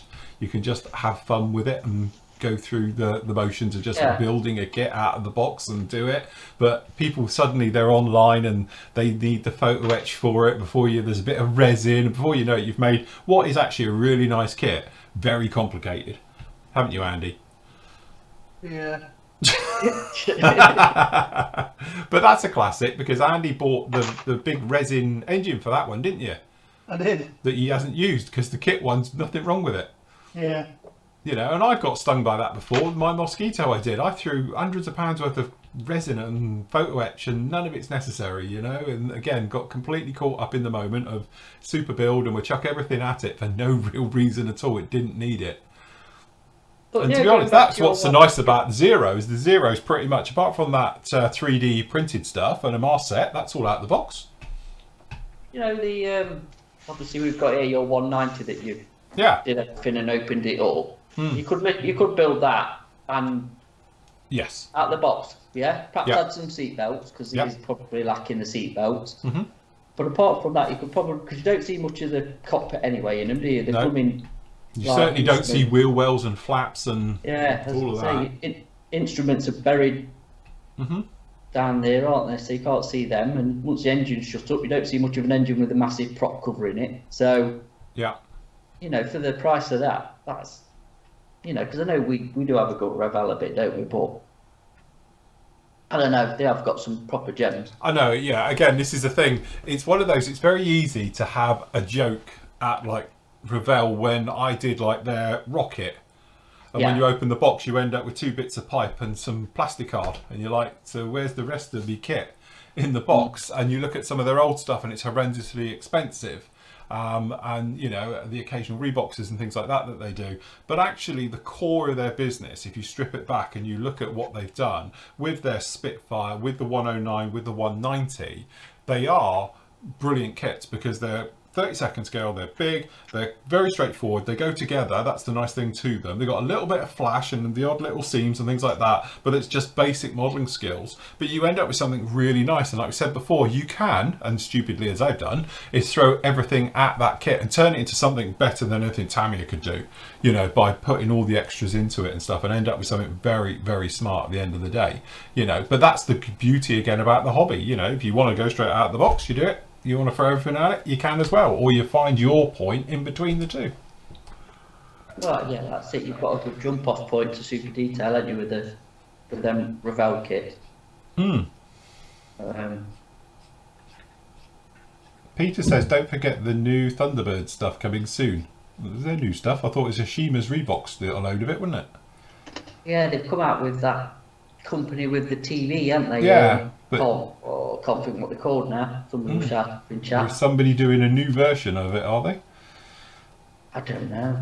I don't know. The Yashima kits are alright for their age, aren't they? Yeah, I think Yashima's good stuff, really. I quite like their stuff. Yeah. Okay, top 4 favourite tools. Mine in no particular order. Master Tools side cutters, Flory green and white sander polishers, camouflage masking putty, U-Star scraper. Love working with them all. Ooh. All tools. Okay, I'll go first. So mine is Flory model sanders because they're the best on the planet. Followed by tools wise, again, you know, I like my little disposable knife type thing with a little clicky out blades. I've got my Olaf blades in that, so use that is my go-to all the time. And then, as I say, I've got quite into scraping now and that type of thing. So it's in half. I like my scraper, which again is one of those tools that will last you forever, you know. So I do tend to scrape clean pretty much everything these days, right the way through. After that, I don't know, I'd probably have to say my Procon airbrush. Yeah. I've got whichever snips, which is either the God Hand or Display. Yeah. Yeah. Scraper, your sanders, and an airbrush. Yeah. Because to me, the airbrush is obviously a game changer. Yeah. Whichever way you put it. The single-sided snip would definitely be a game changer. Yeah. Same with the scraper tool, Carver scraper. Again, absolutely now valuable in the toolbox, and your sanding stick. Yeah. I think, and that's, you know, and an extra thin pot of glue. Yes, extra thin. I must admit, I remember the first time using that. That was a game changer. Nathan's put in his outlet. God hands, the bottle opener. Had to get his Humbrol tinlets open with that. Yeah. Swan Morton scalpel blades. I've used them forever. I like these. Obviously the goddamn nippers. That thing, crikey. When you can't find it, you're just in tears, aren't you? Because you just Yeah. But the sanders, definitely. Yeah. Paul's asked Phil, what about the Posca pens and Molotov Chrome? Again, yeah, but they're sort of more luxury wise. I'd say, yeah, the pens, I tell you, I used them all over the with the Zero as well for little finishing details. And like, you know, that bit where on his face for round here, I was thinking, oh, I'm never going to be able to do the sheepskin bit round his head. And so it was a case of, right, how are we going to do that? So it was one of those where where's my mouse? Oh, there it is. It's just literally such a easy little thing to do it with a Posca pen. So you're drawing it on. Same with his goggles. I drew those on as well. And the silvery bits all in there. So for people like me, it was a doddle to do him. It was like, there you go. I've added those tiny little details where if I tried that with a brush, it would have gone horrendously wrong. But I think they're more of a luxury than a, you know, an actual proper usage for it, you know? Yeah.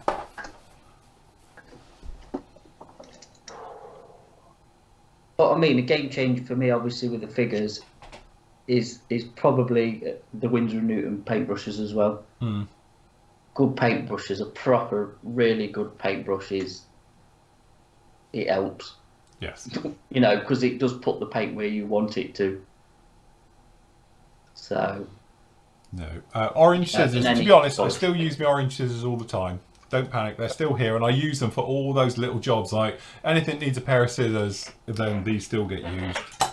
But I must admit, since I've discovered the power of side cutters, the good ones, I don't tend to use those anymore. Crikey, what is Nathan doing? Is he actually decanting paint with a cocktail stick? I know he's using a little model, but surely. There was another one there. Jason was saying about any news about the Kinetics. I think you mean C17. No, he's saying it's gone very, very quiet about that one. Mm. Again, David's just put up here, and I think some of them, like a lot of them, agree with that. It's obviously game changer for him was joining Flory Models, and to be honest, it was for me back. Yes. Whenever I joined, and When I were a lad. it was for, you know, all of us, even though we're now a team or whatever, part of the group. Mm. It is because it's, again, with the internet, won't it? It's a way of learning and picking things up, and you know, and obviously Phil's a good teacher. Well, So thank you. I tried my best. I know, but there's a way of putting it across, isn't there? I think, and you've obviously got the knack of doing it, and you know, it's it's never talking down to people either, as if you know what I mean. You know, Yeah, I think everybody's got to start somewhere. So we've said it before. I think people imagine that everyone's a master modeler, and none of us are. That's the whole point. And I think it's giving people the confidence to, you know, ask questions, show pictures of their works. I know obviously that's still a big thing for so many of you I speak to, and I'm like, put the pictures on the forum, stop being a jest, get on with it. And then everyone says it's great and it's fine, or they give you encouragement in a way of helping you improve your work. That's the whole point to it. You know, and all of a sudden you see modelers bloom almost and suddenly get really good at it. And I think that's more to do with confidence. It's their inner confidence they never knew they had. So that always helps them, and I think that's one of the nicest things. It is actually. It is nice to see people's progress as they do pick it up, and you know, it's a nice part of doing this. Yes, but again, it sounds very corny and all the rest of it, but we've been doing this for so long now. A lot of other people, they'll never admit it, but they've all been members of our site. You know, probably almost everybody you see on YouTube at some point has been a member of Flory Models, and you know, as you said before, I've never been, you know, sort of upset or pissed off with other people. Only when they have a go at me. Then I will, clearly. But in some ways it's funny because you see these other people now and they have got their own YouTube channels and they're on and they've sort of bloomed and come a long way, and you remember them when they first joined us as well. I see it's quite funny really. They'll never admit it and they'll never say it, but I could show you proof. Yeah. You know, of all the rest of it. So, but it's nice to see that that's what it's bloomed into on a bigger scale and stuff like that. And you know, it's quite, you get a nice warm fuzzy feeling. Even if they do stab you in the back and tell you crap and all this stuff.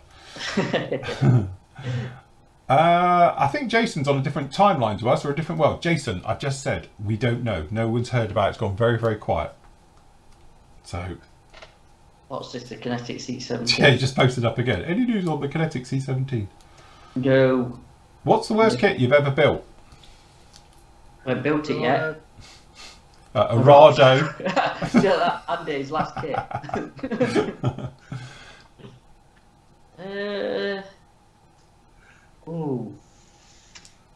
Oh, scale. Mine is that I can't think of one. 48 scale E2 Hawkeye. God, who made it? I can't remember the manufacturer now. Oh, man, yeah, Yeah, that was just was it. the worst kit I've ever touched. It was a resin. It was before Kinetic did their one. It would have been in like early 2000, 2001, 2002. But seriously, that thing doesn't even belong in a box.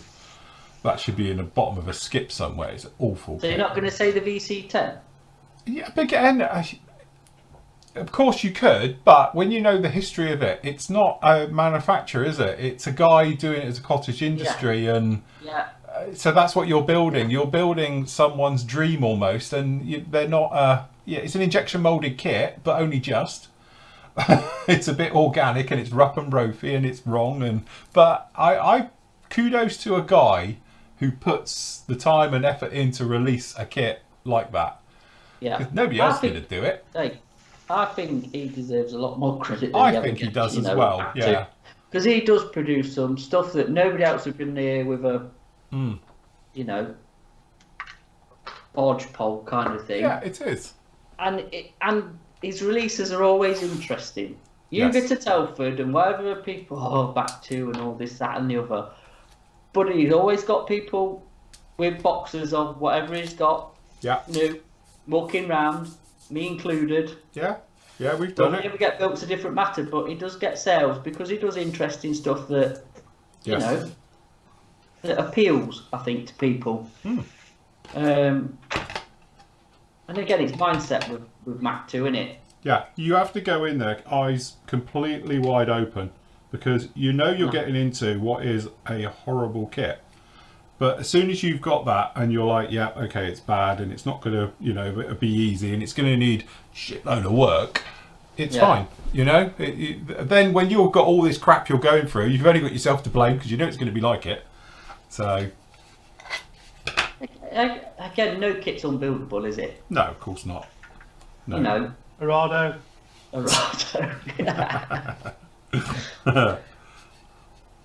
Yeah, but I blame the user error there. User error, yeah.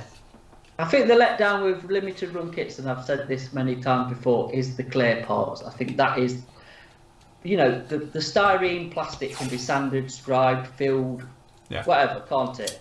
Yeah. It's when it comes to the clear parts, when they're frosted, they look like a toilet window, that's where you're in a bit of world of pain to make them look anywhere near passable, or you're casting your own, which again, and I think that's it, innit, really. No, I agree. You know, the thing is with that kit, it was one of those things. I made that as difficult as I wanted to. You could have done it without cutting the front end off and reseating it and all those different things. But it was my choice to do it. And like we're saying about, I made it more difficult because of that. But and then I think it's got a better shape at the end of it. But I mean, Nathan's back. He likes to put himself through a world of pain. Yeah. When he's doing a kit. I'd say the worst kit I've ever built, but I don't feel anything negative towards it, that Pembroke. Yeah. But that turned out really nice. That was a classic example of putting the effort in. Yeah, so the worst kit, I just like crap kits, so I like a challenge. The Airfix 48 Buccaneer, that was a pain in the bum.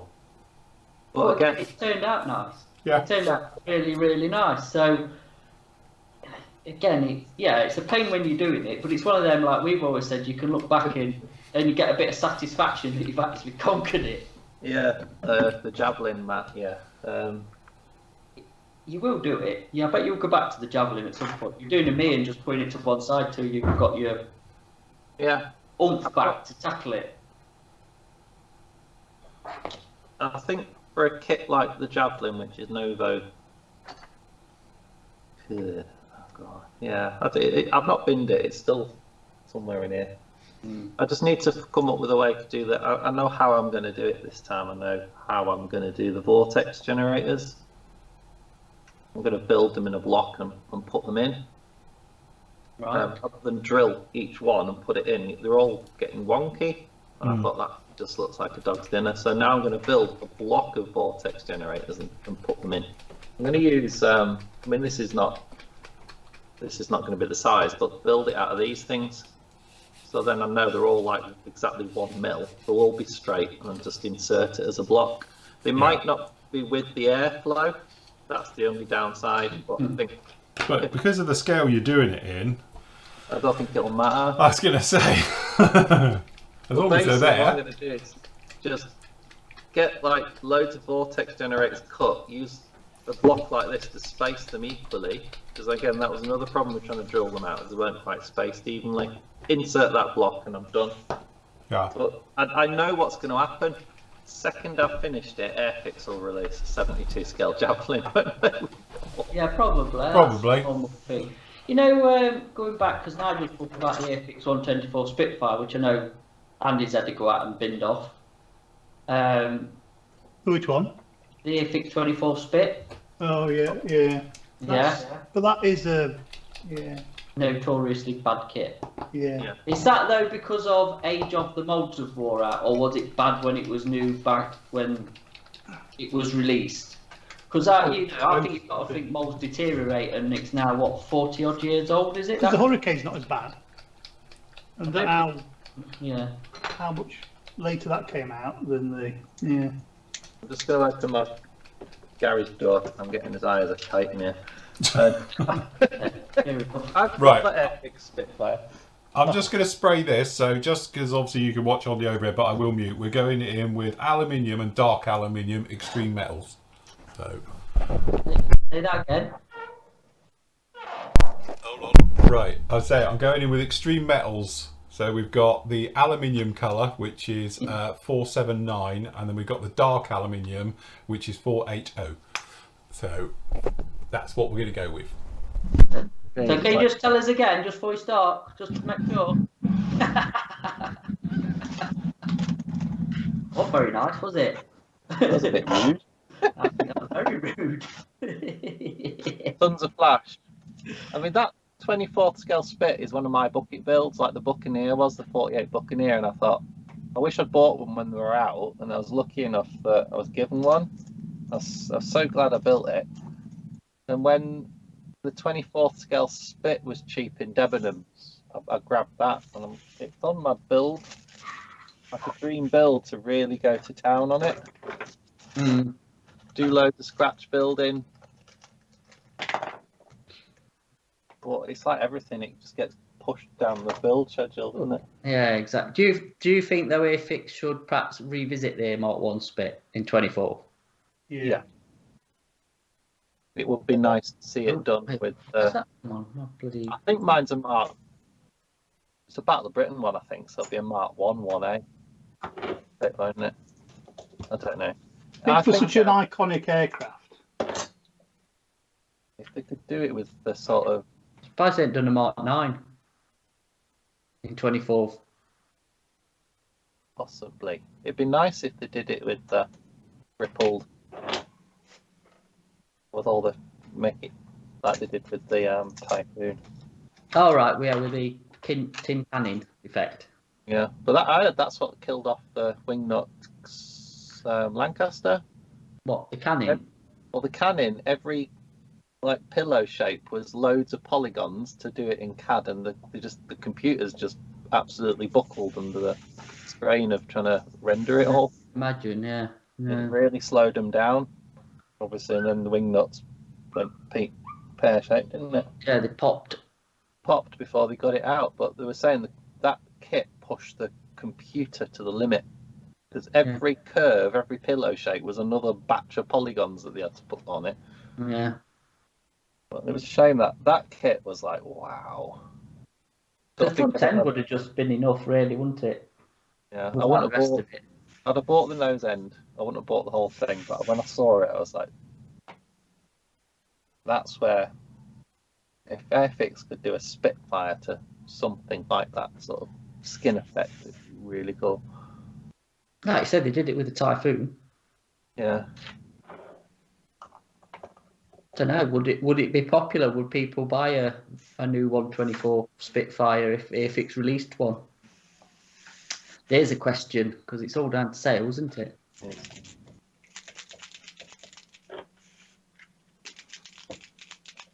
Yeah.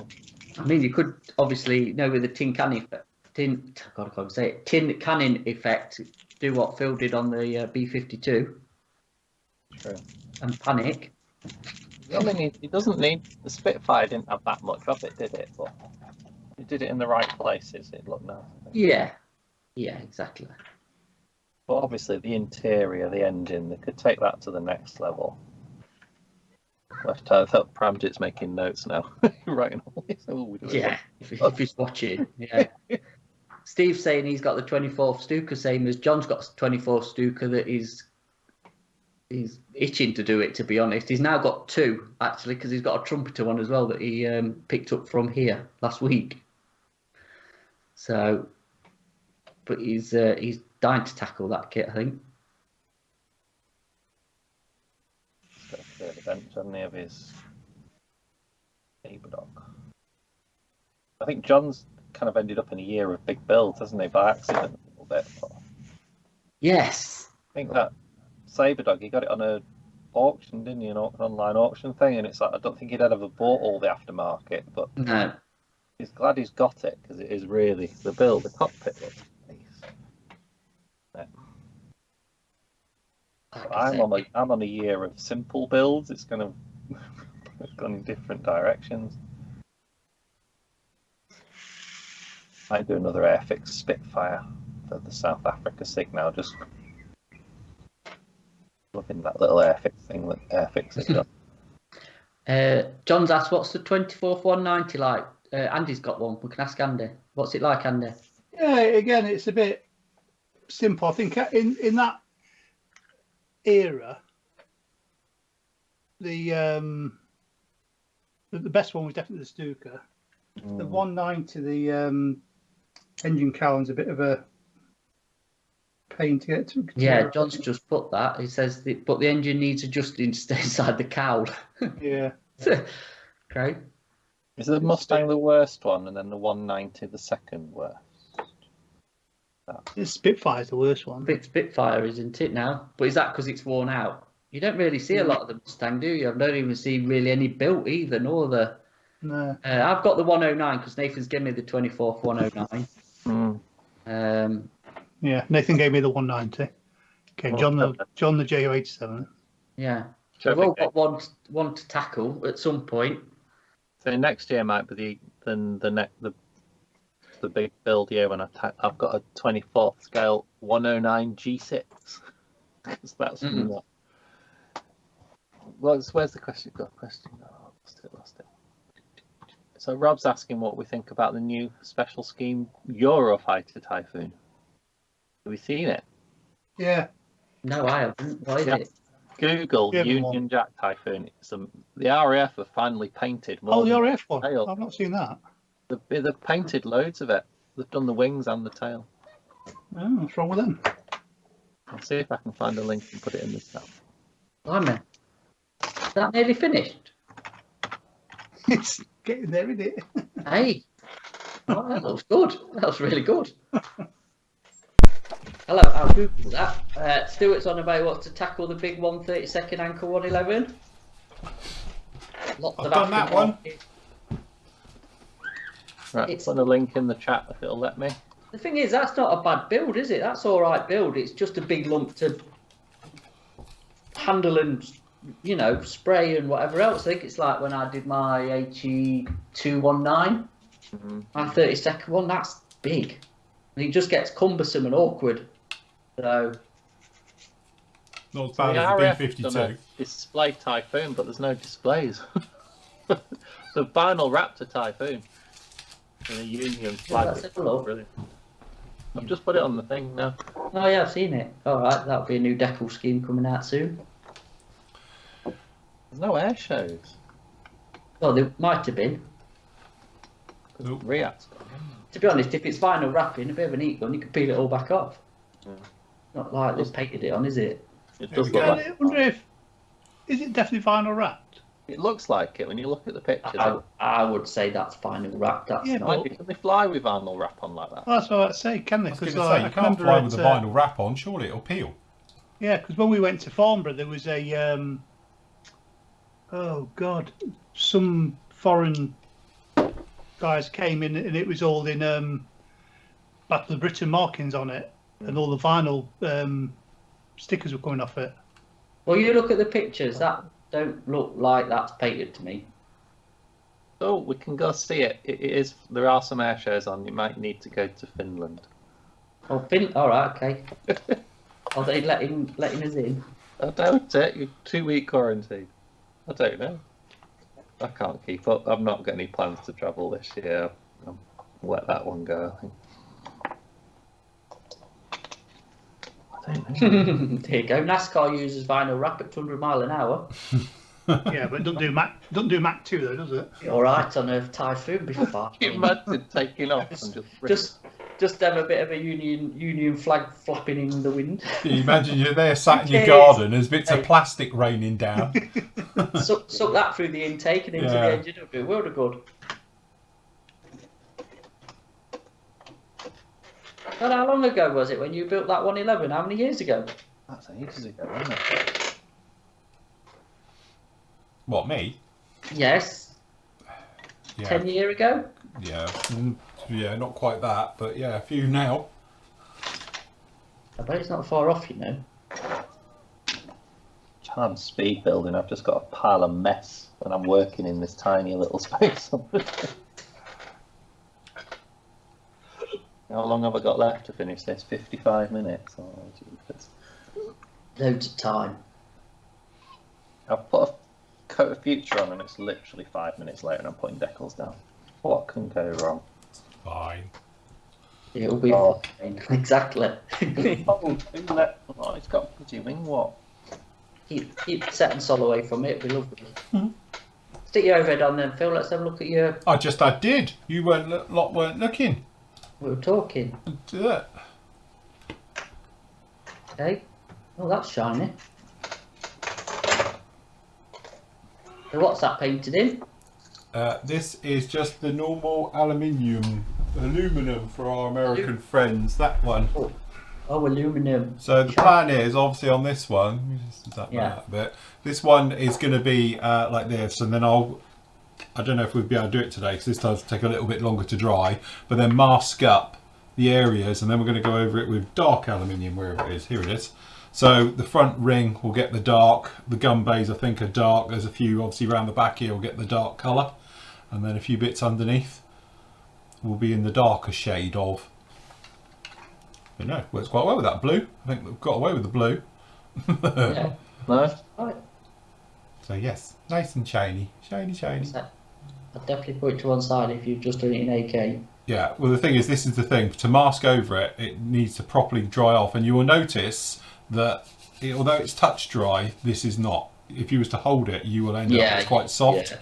So you need to properly let this gas off, and I think that's where people have trouble with peeling. And when you're masking over it as well, you can leave residue and various things. But you know, it's that thing. Leave it, let it go, and then you'll be fine.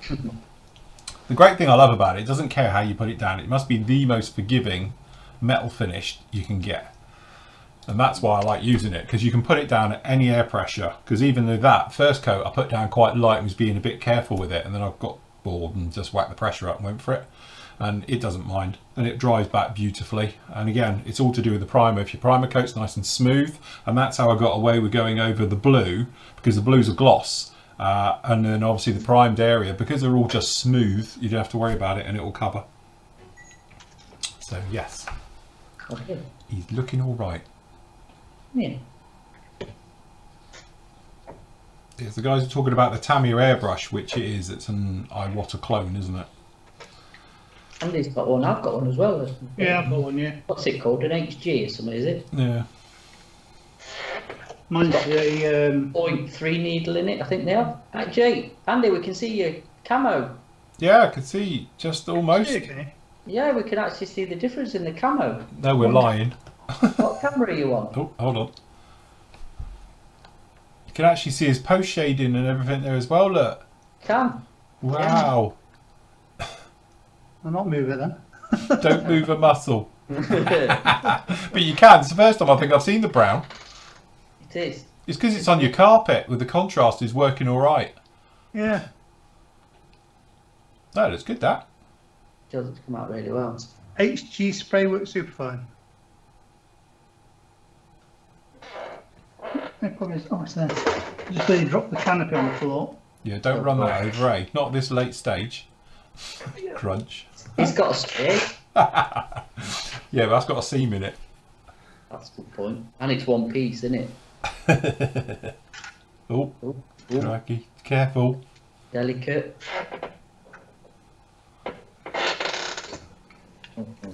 It's getting there. It is. So what is left to do now? Waiting for the wing lights. I need to put some more crystal clear on the wing light bits to build them up. Oh, and put the steps on. I can do them now, actually. This is what Andy needs, James. This is exactly what he needs to get things finished. Pestering. I think pestering's the word, isn't it? Because otherwise he gets really distracted and will start looking on the internet. And Yeah, but it's not fair. In my defence, normally it's you say, "Oh, have you seen this?" or "What's this?" or Oh, that's it. Blame everyone else. He's not going to take Smart. responsibility, is he? he's not blaming everybody else, he's blaming me. Stating this. Hey, and instead of saying no, I'm really busy, he'll go and do it. Bless him. But then- But it is looking very good there, Andy. I bet you're glad you're doing this because you were going to build something else as of yesterday. I was. So look, there you go. We've done you a favour. Right, where the steps come? So what are you building for the 60s one? I was going to build that thingy, wasn't I? Is that still going? Oh, the Vietnam thing. Oh, you're doing the Sky Master Cessna, Yeah. weren't I started that, haven't I? you? You did. Yeah, I know what you mean, Neil. A lightning on the ground just doesn't look right. But to be honest, I've done so many in flight recently. I better do something with some wheels. No, they don't look right on the ground, do they? Mind you, I have got. I don't know if it's too big. Too big. Oh, I don't know. Hey, what are you doing? The back of the decal slipped under the heating element, and I managed to get the decal out, but not the backing paper, and it's all obviously folded in two, or about six. Trying to unfold it. One of those things. A little bit too big. These crumpled decals, thankfully, are a bit thick.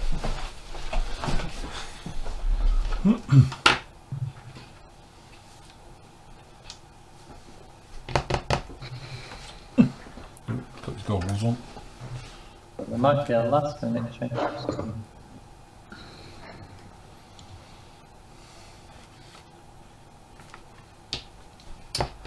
Yeah.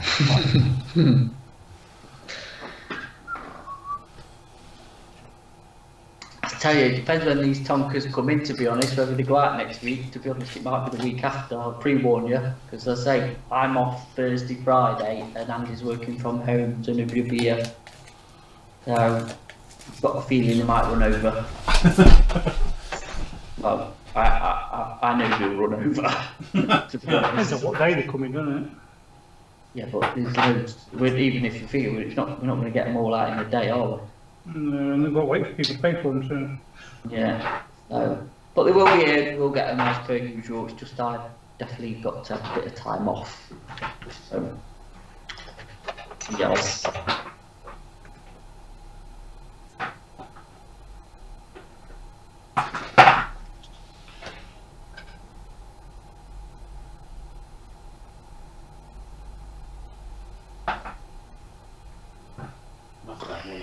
No, we've got nothing yet on the Phantoms from Tamiya. Not heard a thing, to be honest. No. Oh, I've just found XF76 we were after, 67 we were after earlier. Oh no, for all that. So blue at it, repaint it, I've got the colour now, turns out. Who knew? Yeah.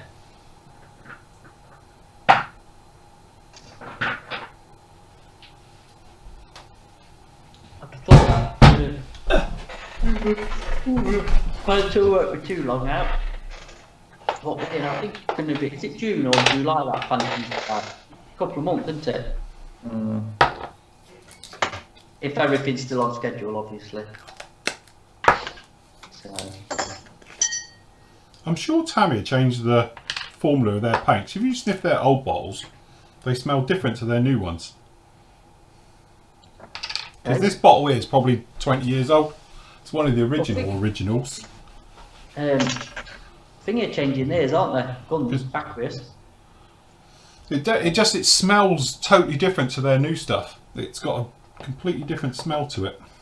I wonder if they put like something in it to stop children drinking it. Maybe.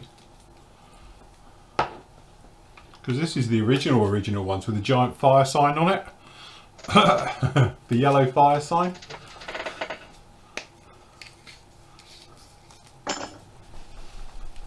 Just need to spray a cone, she said. The decals are just going down with hot water. Hopefully that will. If I can get one half of this decal, so at least it looks a bit finished, I'll be happy. I don't think I can get an old F16 decals and. Hold up. 3/4 of an hour. So don't forget, everybody, if you want a 10% discount on a kit or anything, we've got it finishes at 5 o'clock UK time. Yeah. So go and grab them, and then as soon as we're done, the sale will end. It's automatically set, so it'll. Yep, it will be finished. Finito. And then I'm going to run home for a cider. Cider. What's the point? Might have to pick some of them up on the way. Eat some Sheppies. I'm going the other way though. And at Rattler country. John bought me some of that golden dew, was it? Whatever it was, it's really nice. Golden dew. I don't know, yeah, whatever it was. The stuff he was drinking, he bought me some, it's really nice. Mm. So.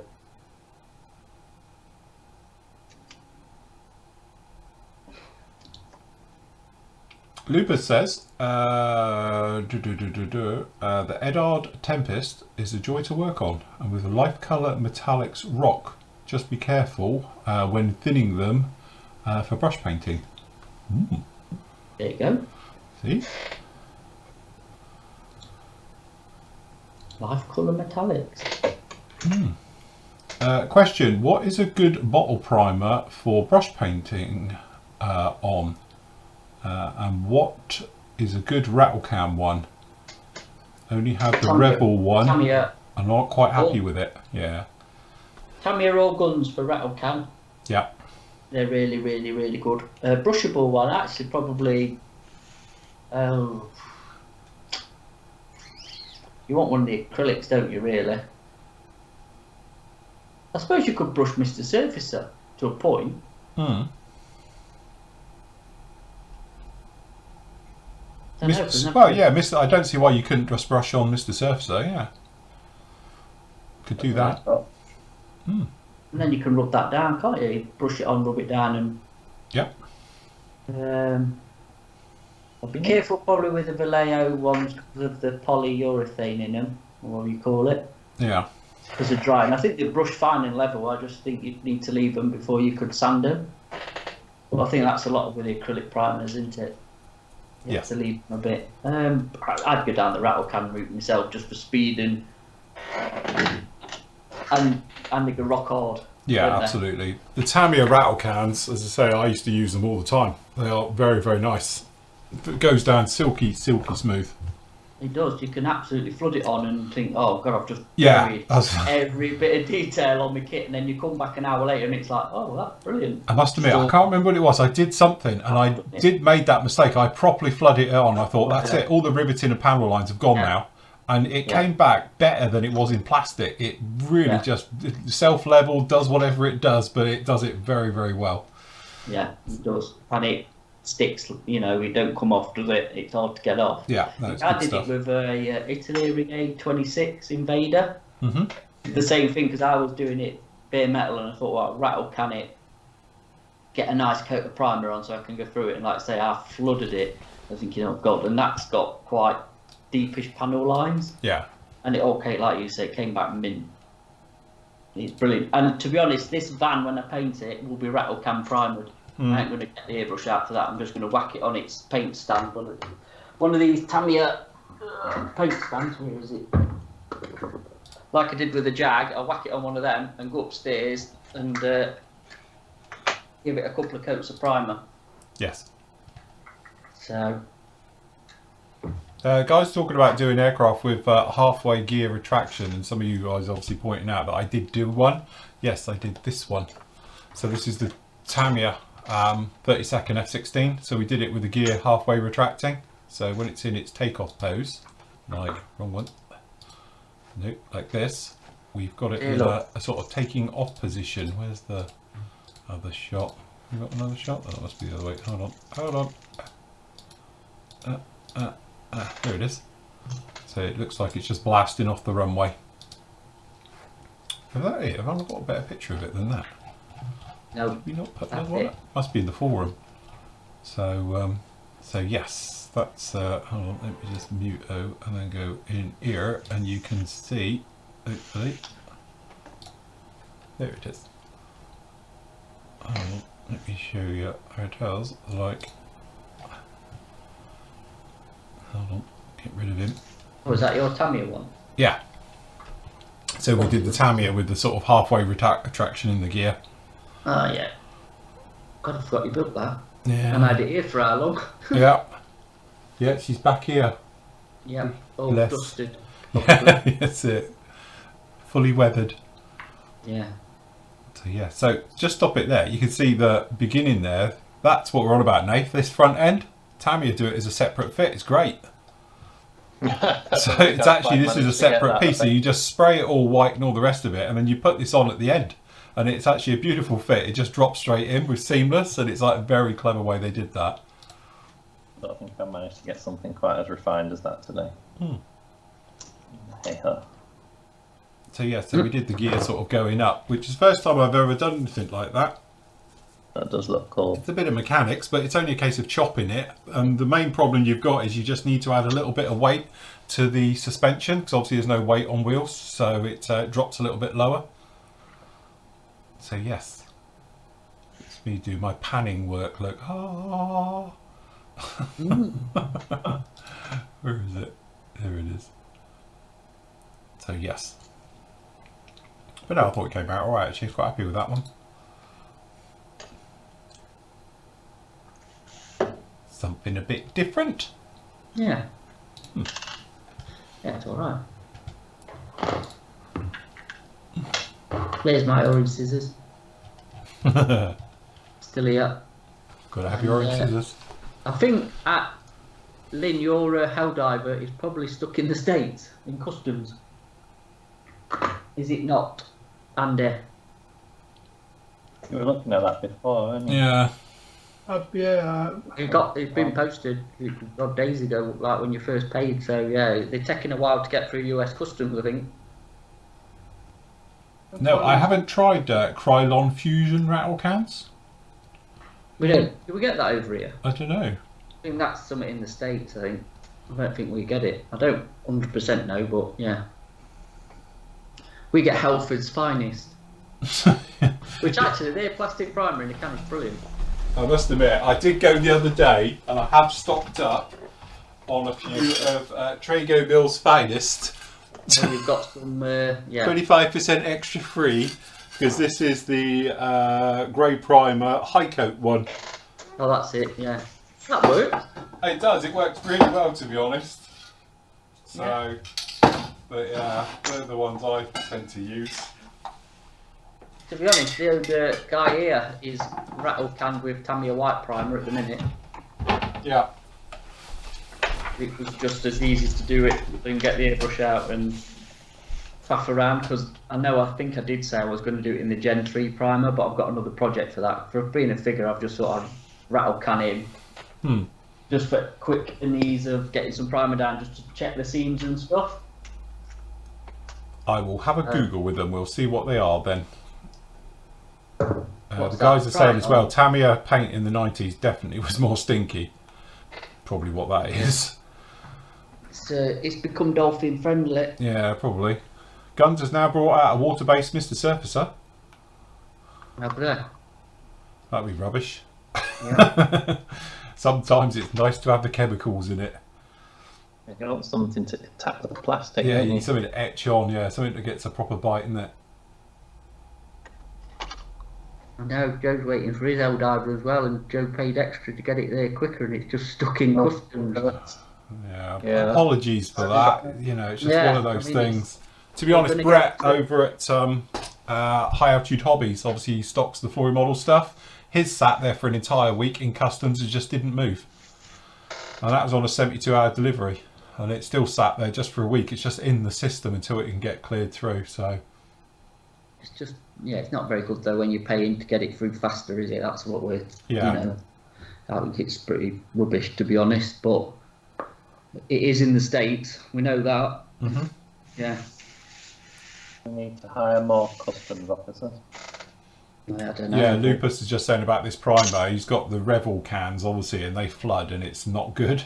But yeah, Tamiya, right. for some reason, it just dries back beautifully, you know? Yeah. I didn't know Revo did cans of primer. Mm.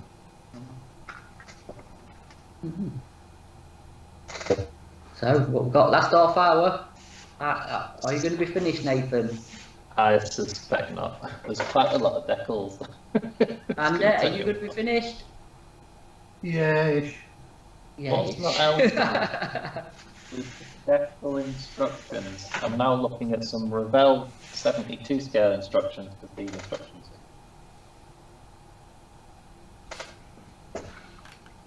It's just I'm trying to build the wing lights up with PVA, and it's just like waiting for it to crystal clear, waiting for it to dry, and I can put a bit more on, and a bit more on, a bit more on. I would say don't rush it, but he hasn't bothered for the No. last 2 years. This has been the longest finishing kit ever, hasn't it? It's like it's nearly It's good this today. If we hadn't have got him to do this today, it'd Yeah. still be sitting on his desk next month, you know? No further forward. It's good that you pushed through with it now. It's great, would be. I will show it with pride on next Friday's video review, vlog reveal. We can have you ours could up together at showcase the it. end. Hey, you could showcase it on Thursday's show. Yeah, that's it. An Andy Molyneux special for Thursday. as long as it's ready for Telford, eh? I must admit, I did the video for the Zero yesterday, and I put the theme tune to Pearl Harbor on behind it, the Japanese score to it. So it's bound to get a copyright strike. They'll hate it, but we'll give it a whirl, see if that one floats. But it's quite good, that bit of music.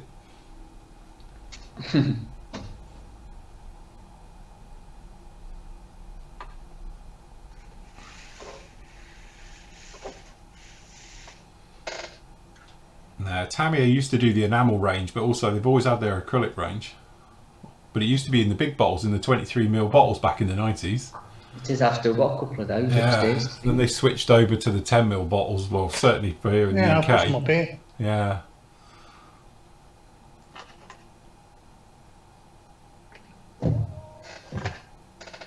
What are we planning on building for the SIGs and group builds this year? No idea. To be honest, if you watch me on Tuesday, I will sit down with you all and go through what my build plans are, because I'm going to run a bit of a poll on the forum for what you want me to build next, because technically I'm done. I'm up to date now. So, I've told you what you're building next. What's this poll all about? straw poll. No, exactly. Don't bother. Ignore the poll. He's told what he can build. That's it. You're not allowed to build that. Well, for the Anzac one, I've got my Lancaster front end sitting down here to be done, which I've started, and that's about it so far. I haven't decided on any of the others as of yet. When we get nearer. I did have my Conrad Buller one, but that slightly changed because I found something more interesting to do with Andy when we was scooting around the internet looking at 3D prints. And we got a really good one for that actually, which I'd like to have a go at. So So I'm sort of not fully decided myself. I'm like, not sure. Yeah, I must admit, I've got quite a few Russian things down here that I would like to do, but they're all quite big projects. But luckily for the Russian one, it's the end of the year, so that might fit in quite nicely. But I have got some very nice stuff to do down in there. I bet one of them's your MI8. It is actually. It is my MI8 because I've I been thought it might be. sitting down here in the stash forever. In fact, it's probably one of the oldest kits in my stash, I think. So I've got that down there, but I've got quite a few Russian big stuff as well to go for the bomber fleet. I don't know yet. We'll see how we go with that. But to say the Anzac one is the one I'm struggling with a bit. Have you got nothing? No, that's the point. I'm proper struggling because of that. Can't you do a Skyhawk? Yeah, but I've done a Skyhawk. Not a 30-second trumpy one. And I have got it. I know. That's why I've said it. It's there, and it's the right one. That's why I said it. Yeah, I know, but I don't fancy doing a big trumpy one at the moment. But no, I don't know. Could do an F-35. What about doing an ASLAB? A what? An ASLAB? What's that? Is that? He's got a wardrobe. Oh no, it's Aslam. Because he ain't done any bits of armour, it's like a LAV-25, isn't it? The ASLAB. Oh right. The Aussie one. Trumpy to do them. Oh, We've right, got one in yeah. the shop actually. That We've might got be it an in the shop. idea. Yeah. It's because you've got the cool skins with that. It's camoed up in it. So I don't know. What else do they do? What about doing a car or a bike? Yeah, well, that's what I was planning on doing. Something a little bit more modern, military-esque.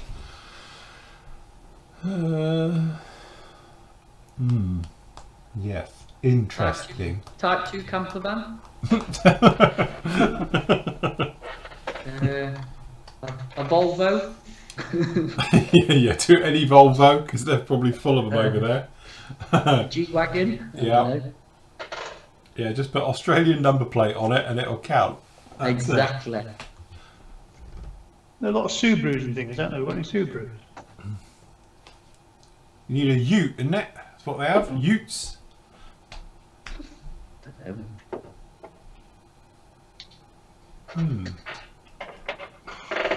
3D What print a kangaroo, Andy. You could 3D print a kangaroo and do that.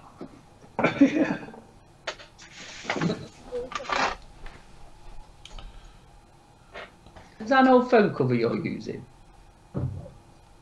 Yeah. Yeah, it is, isn't it? Andy, What? is that an old phone cover you're using? What are you talking about? Underneath the tail if you're playing, what's Underneath that? the tail of your plane? Ah, Yeah. it's a which camera am I on? Where am I? Not that one. That one. Yeah. It's a Oh, I pink see. collar. Oh, it's it makeup looks like set. a phone cover. It's upside down. Yeah, I thought it was a phone cover. I thought that's actually not a bad idea because you could, if it's super glue, you could bring it off because it's rubber, isn't it? My rubber one on my, that's not stupid as idea as I thought. Hey, look, I think Yeah, you that's a could good just idea put it on actually. your product, Yeah. you could use it for super glue. Just flick it off. Mm. I think Hey, you've invented a new product there, you know. I That's think we need copyrighted. to get these branded up, Phil. Yeah, that's it. Stick a sticker on it. Yeah. I'm doing a new phone, so I might repurpose that for gluing. When did you know you had a cover on your phone? No. Did you put that on after you broke it? Yeah. And one of them stickers on the front. Yeah, I know, a bit late.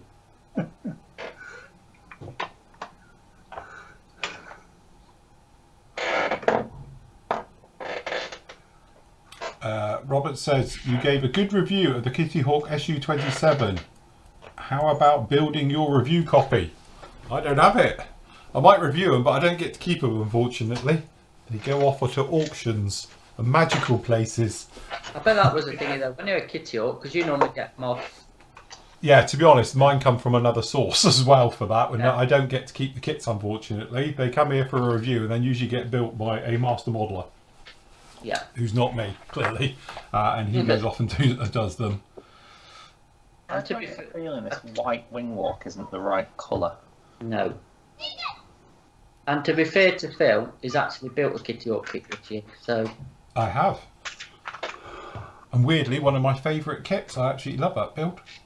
kit of the year, is it? I don't know actually, but it's very nice considering it's Kitty Hawk, and it's a bit like Kitty Hawk and Rebel. We tend to put in a very nice corner of the room.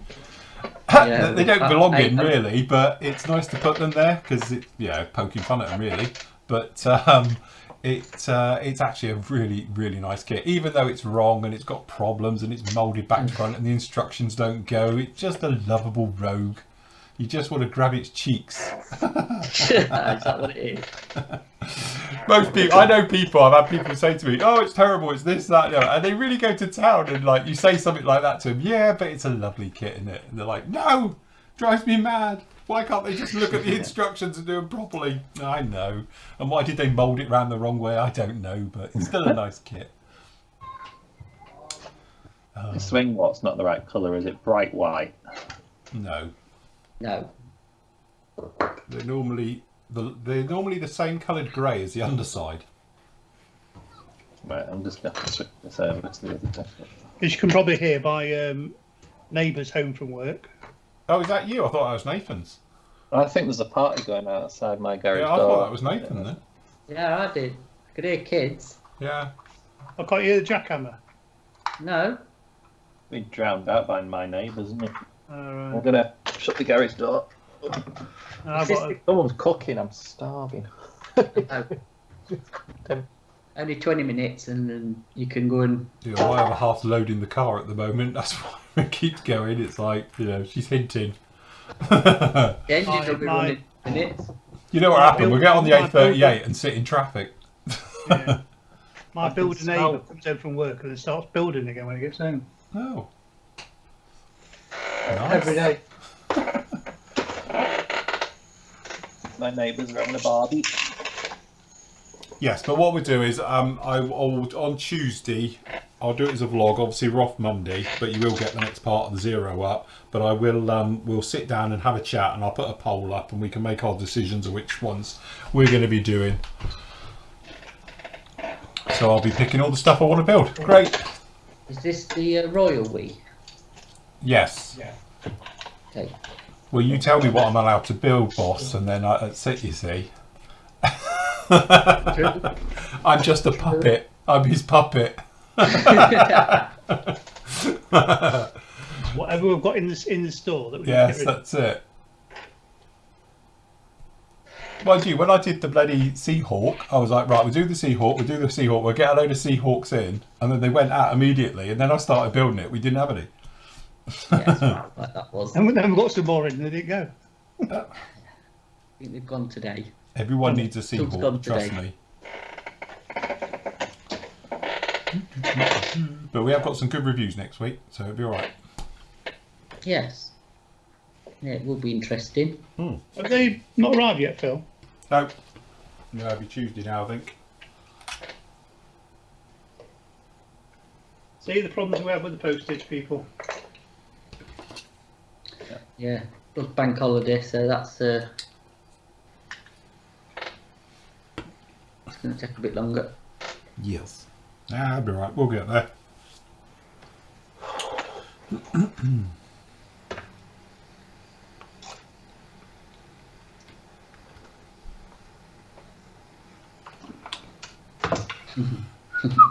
For tonight, I think. Going off pictures rather than the instructions. The trumpeter instructions are a bit.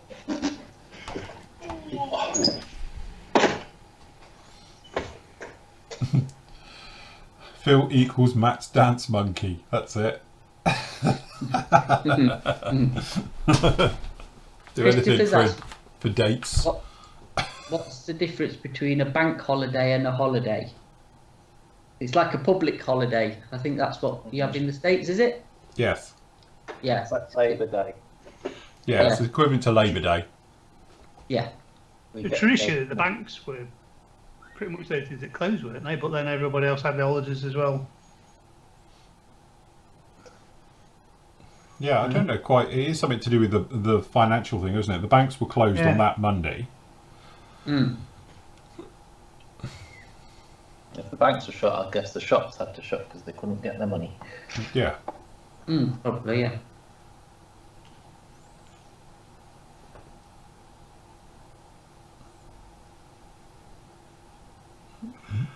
Yeah, for whatever reason, we seem to have 2 in May. Yeah, we always get one at the beginning and one at the end.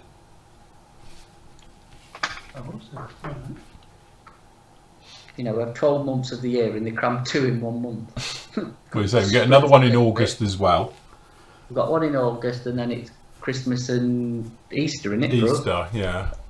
And that's But we get an extra bank one, holiday. don't we? Is it this year or next year for the Queen or something? Yeah, Do you have another birthday? The term bank holiday refers to the fact that the bank instructions typically close for business on such days. go. Yeah, so the banking sector closes down Right. bank holidays. So we'll get a holiday. Nice. Stephen says, check out Forces News for the footage on the Typhoon emblazed with the Union Jack at Coningsby. it does look cool. Are they allowed to call it the Union Jack or is it the Union flag? Well, this is it. Isn't it the Union Jack when it's on a boat? Yeah, I thought that when it's on a ship. Because there's a guy called Jack. He's Sparrow. Sparrow. Pirate. He's a pirate, yeah. Or a privateer. Can't say pirates. Oh, is it privateer? It'd be a privateer. Oh, we're back to that, are we? Wow. Yeah. I hope we got the flag to wrap it up. That would be funny if they haven't. So why didn't they make it all a flag rather than just... Designed by committee, one would suspect. This is the UK, it's how we work, isn't it? Got to show some restraint, haven't we? Yeah, absolutely. It looks better on the bottom than it does on the top, doesn't it?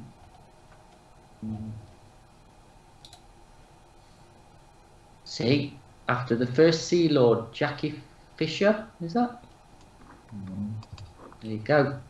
Weren't the Royal Navy our first sort of armed force? Proper one? Yeah, it's a senior service, isn't it? Yeah. And the others came after. So they got to pick, I suppose.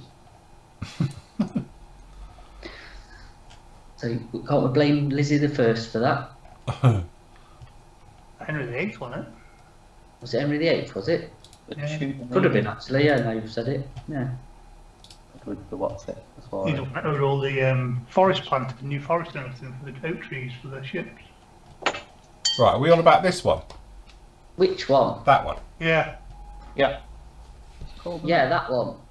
but the underside looks better. That's fun, so yeah. Definitely stickers, they are. Do you reckon? Look like vinyl wrap. No, that's got to be painted, isn't it? They're Tamiya decals. They said it. It'd come off, wouldn't it, too easy? Definitely. What if it was Tamiya decals? If it's Tammy Deckles, it would. They'd get That's caught. red or decals. Did you see a carrier film on them? Yeah, that's it. Does it look a bit milky? No, it looks alright, doesn't it? Considering we don't do that, you get the German ones and they look fantastic all the time. And then us, what do? We put a bit of red on it.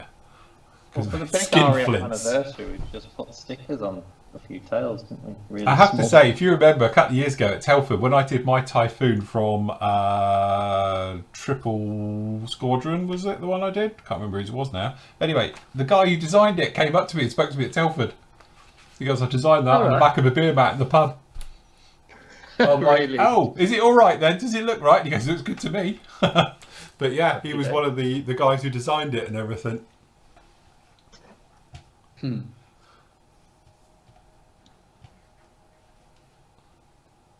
don't know if you use Tamiya paint for that. So was that airframe already black then, and then, or were the paints a bit black as well? I don't think there was a black one. I'm going to say, I haven't done a black one since Well, the I've seen some prototype. pictures of a black one somewhere. Yeah, that was the old Black prototype, one. wasn't it? That's in Hendon Museum. Yeah, that's the one with the tornado engines, isn't it? Somewhere it Yeah, says something like new colours. Surprise new colour. Stealth one. We're going to be Can't black. see it. Going to make them all black. Menacing colours. Yes. We can patrol the North Atlantic looking for bears. Are they still on about scrapping a load of them, getting rid of the older ones? Yeah, It seems amazing, all those millions and millions spent, and it's like, yeah, well, we're going to get rid of the older ones now. It, Or I, everything through RTP. Like I do think it is a shame that all the rondels are in register. That's it. Although somebody hasn't painted the Union Jack upside down. That's usually the other one, isn't it? No, it was black. What's that? Yeah, I found a picture of them and just What, are they going to do them all black from now on, or are they just a one-off? I imagine it was just a one-off. But So they painted it black to put this on, because obviously you wouldn't see it as well on grey, would you? when was this taken? This picture was taken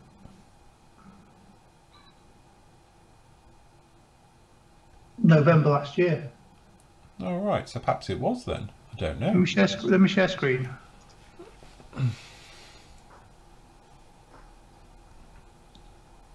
All right, yeah. All right, yeah.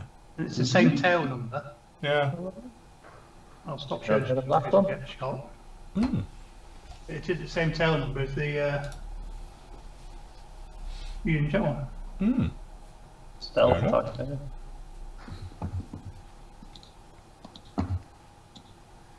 It's all in black. They're saying on here that the apparently there's a couple of black ones for Aggressor. Yeah, I was going to say, it says on here, first aggressive squad of Eurofighter Typhoon, yeah. Yeah. Oh, Yeah, with aggressive colour scheme. Greg says, needing the Navy to get the Army anywhere.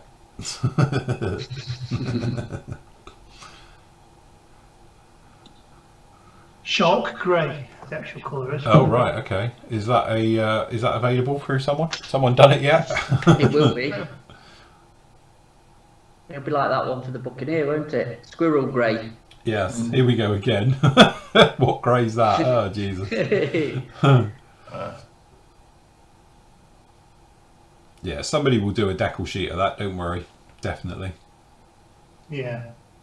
probably designing it as we speak, aren't they? As soon as those pictures come out, Hannons will be like, "Can we do this, please?" Mm. Yeah, they'll be on it.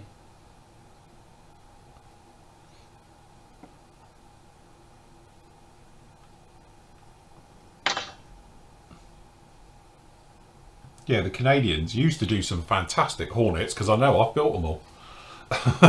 That commission I did was all the F-18 Hornets in all the anniversary schemes and everything with giant maple leaves on them and God knows what. But yes, they do some cracking ones.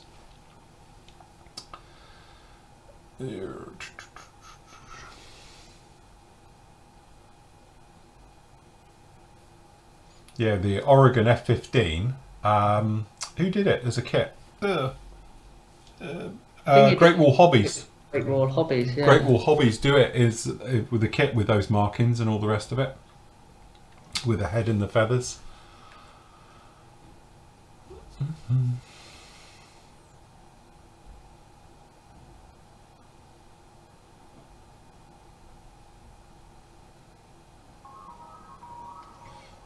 Ice cream van. Yeah, ice cream.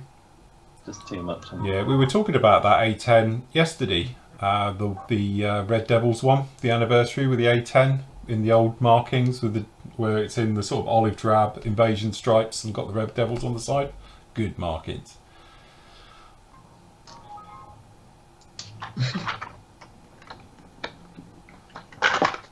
The ice cream van parked right at the end of my drive. I say about the kids are going mental, aren't they? Will be now. Ice cream, ice cream. It's a local Right, drug dealer. Yeah. £10 bags. Never trust an ice cream Secondary man. school in Leeds have a very special ice cream man.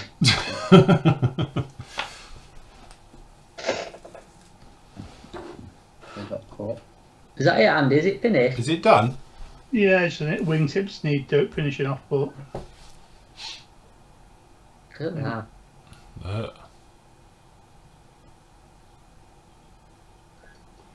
Take the GoPro out. Let's give a panoramic. Yeah, can we have a camera panoramic close 3D with music Panoramic and smoke view. effects? Some mirrors? I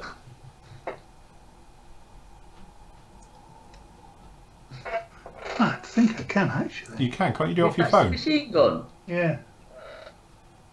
Yeah, does it have machine guns in the wing? No. Yeah, it does, doesn't it? Does it? Well, it looks like you've got the bulges for the cannons behind it and the the ports on the front. Yeah, they're not. They've got like a bolt thing in the front of it. I don't know what it is. Alright. Yeah. Look, everyone thinks you're a star, Andy, look, for doing that. Is it now done then? Yeah, just need to do the wingtip lights, which I'm going to do them with PVA. Then, yeah. That's it. Finished. That's it now. What are you going to do? You'd be all lonely. It's been on his bench that long. It'll look massive now without it.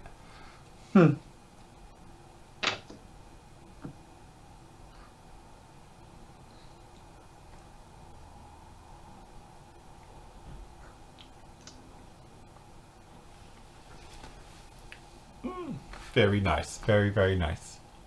Right, well look, we've just got a few minutes left. We have. Nathan's busy whipping through it. I'm not going to attempt to do any more to this because it's still thinking it's dry now, but yes. Coming along. Cheers. I think I'll have it done by the next show. The next live show in over a day. I'll have it finished. That'll be August then, will it? Yeah, that's it. It's for the August one. Get this last decal down. The decals are alright. A bit glossy. Going down with just water, so that's good.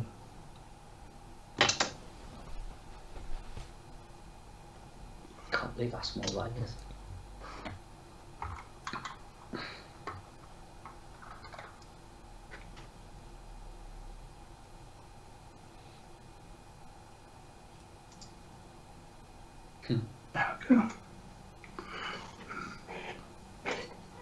Right, I don't know whether this will work or not. Oh, look out. Brace yourself, everyone. Oh, Lord. Right, Here we hold go. on. They're working. Yeah. Yeah. That's off my phone. So the resolution's a bit pants, so don't pan too quick. Is it? Yeah, go slow. If you go slow, you'll be alright, but if you move quick, it will just blur to hell. Looking good. Does look very good, actually. I say it is nice now we can see the definition between the two. Yes, yeah. To be honest, I haven't seen the brown since you started this. It does make a big difference. I'll wait to see it in the flesh. Yes. Let me stop it. I'll see if I can connect by USB. Might work better. Thanks, James, about the camper. The plan is now to probably rip it all to bits and do it again. So I can paint And that's the lovely thing with that, you can just pop it apart. That is the plan. I'm going to pop it to bits and do a bit more on it. Hence why it's got no wipers and backlights and other bits. No point putting them on the wheel trims. But yeah, enjoyable couple of hours putting that together.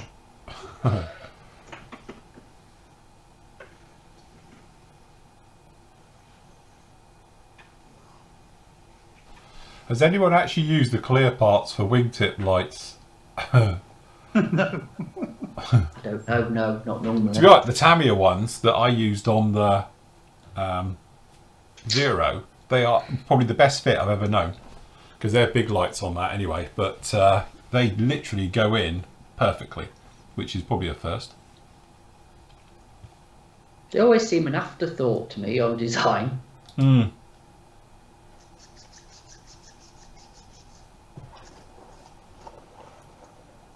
I put a picture on the keep, can you get it on the screen, Phil? Yeah. If I can find my phone, I don't know what I've done with it. Oh, I don't know. Scratch that idea. I put my phone somewhere.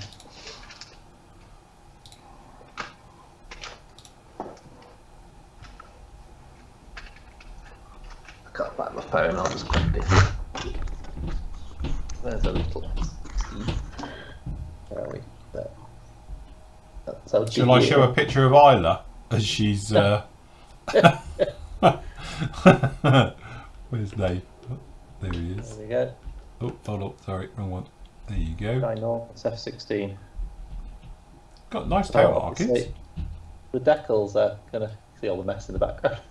Decals are going to take a lot of more decals to go on.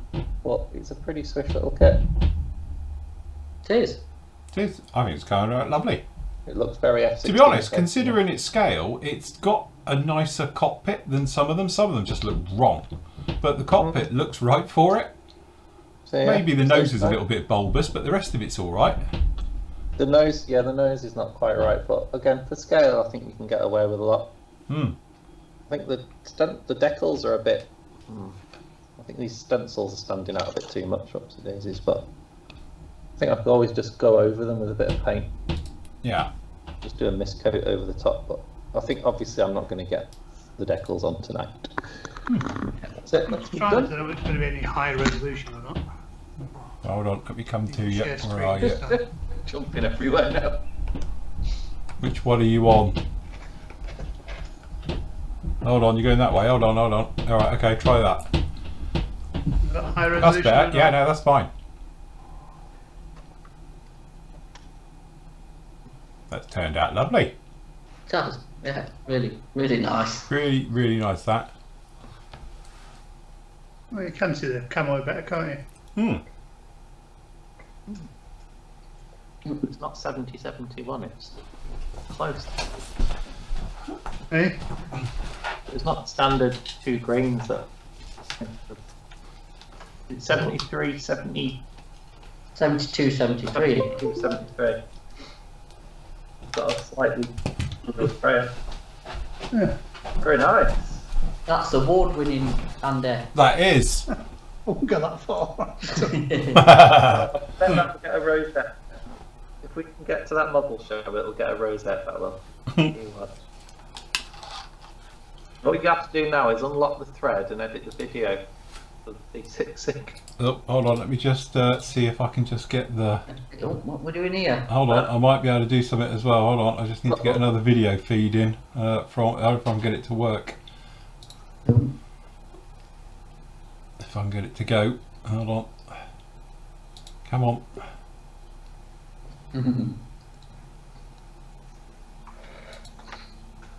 No, sorry, I can't get me. I was going to try and chuck my webcam on as well, but he's not going to have it. What's going on here?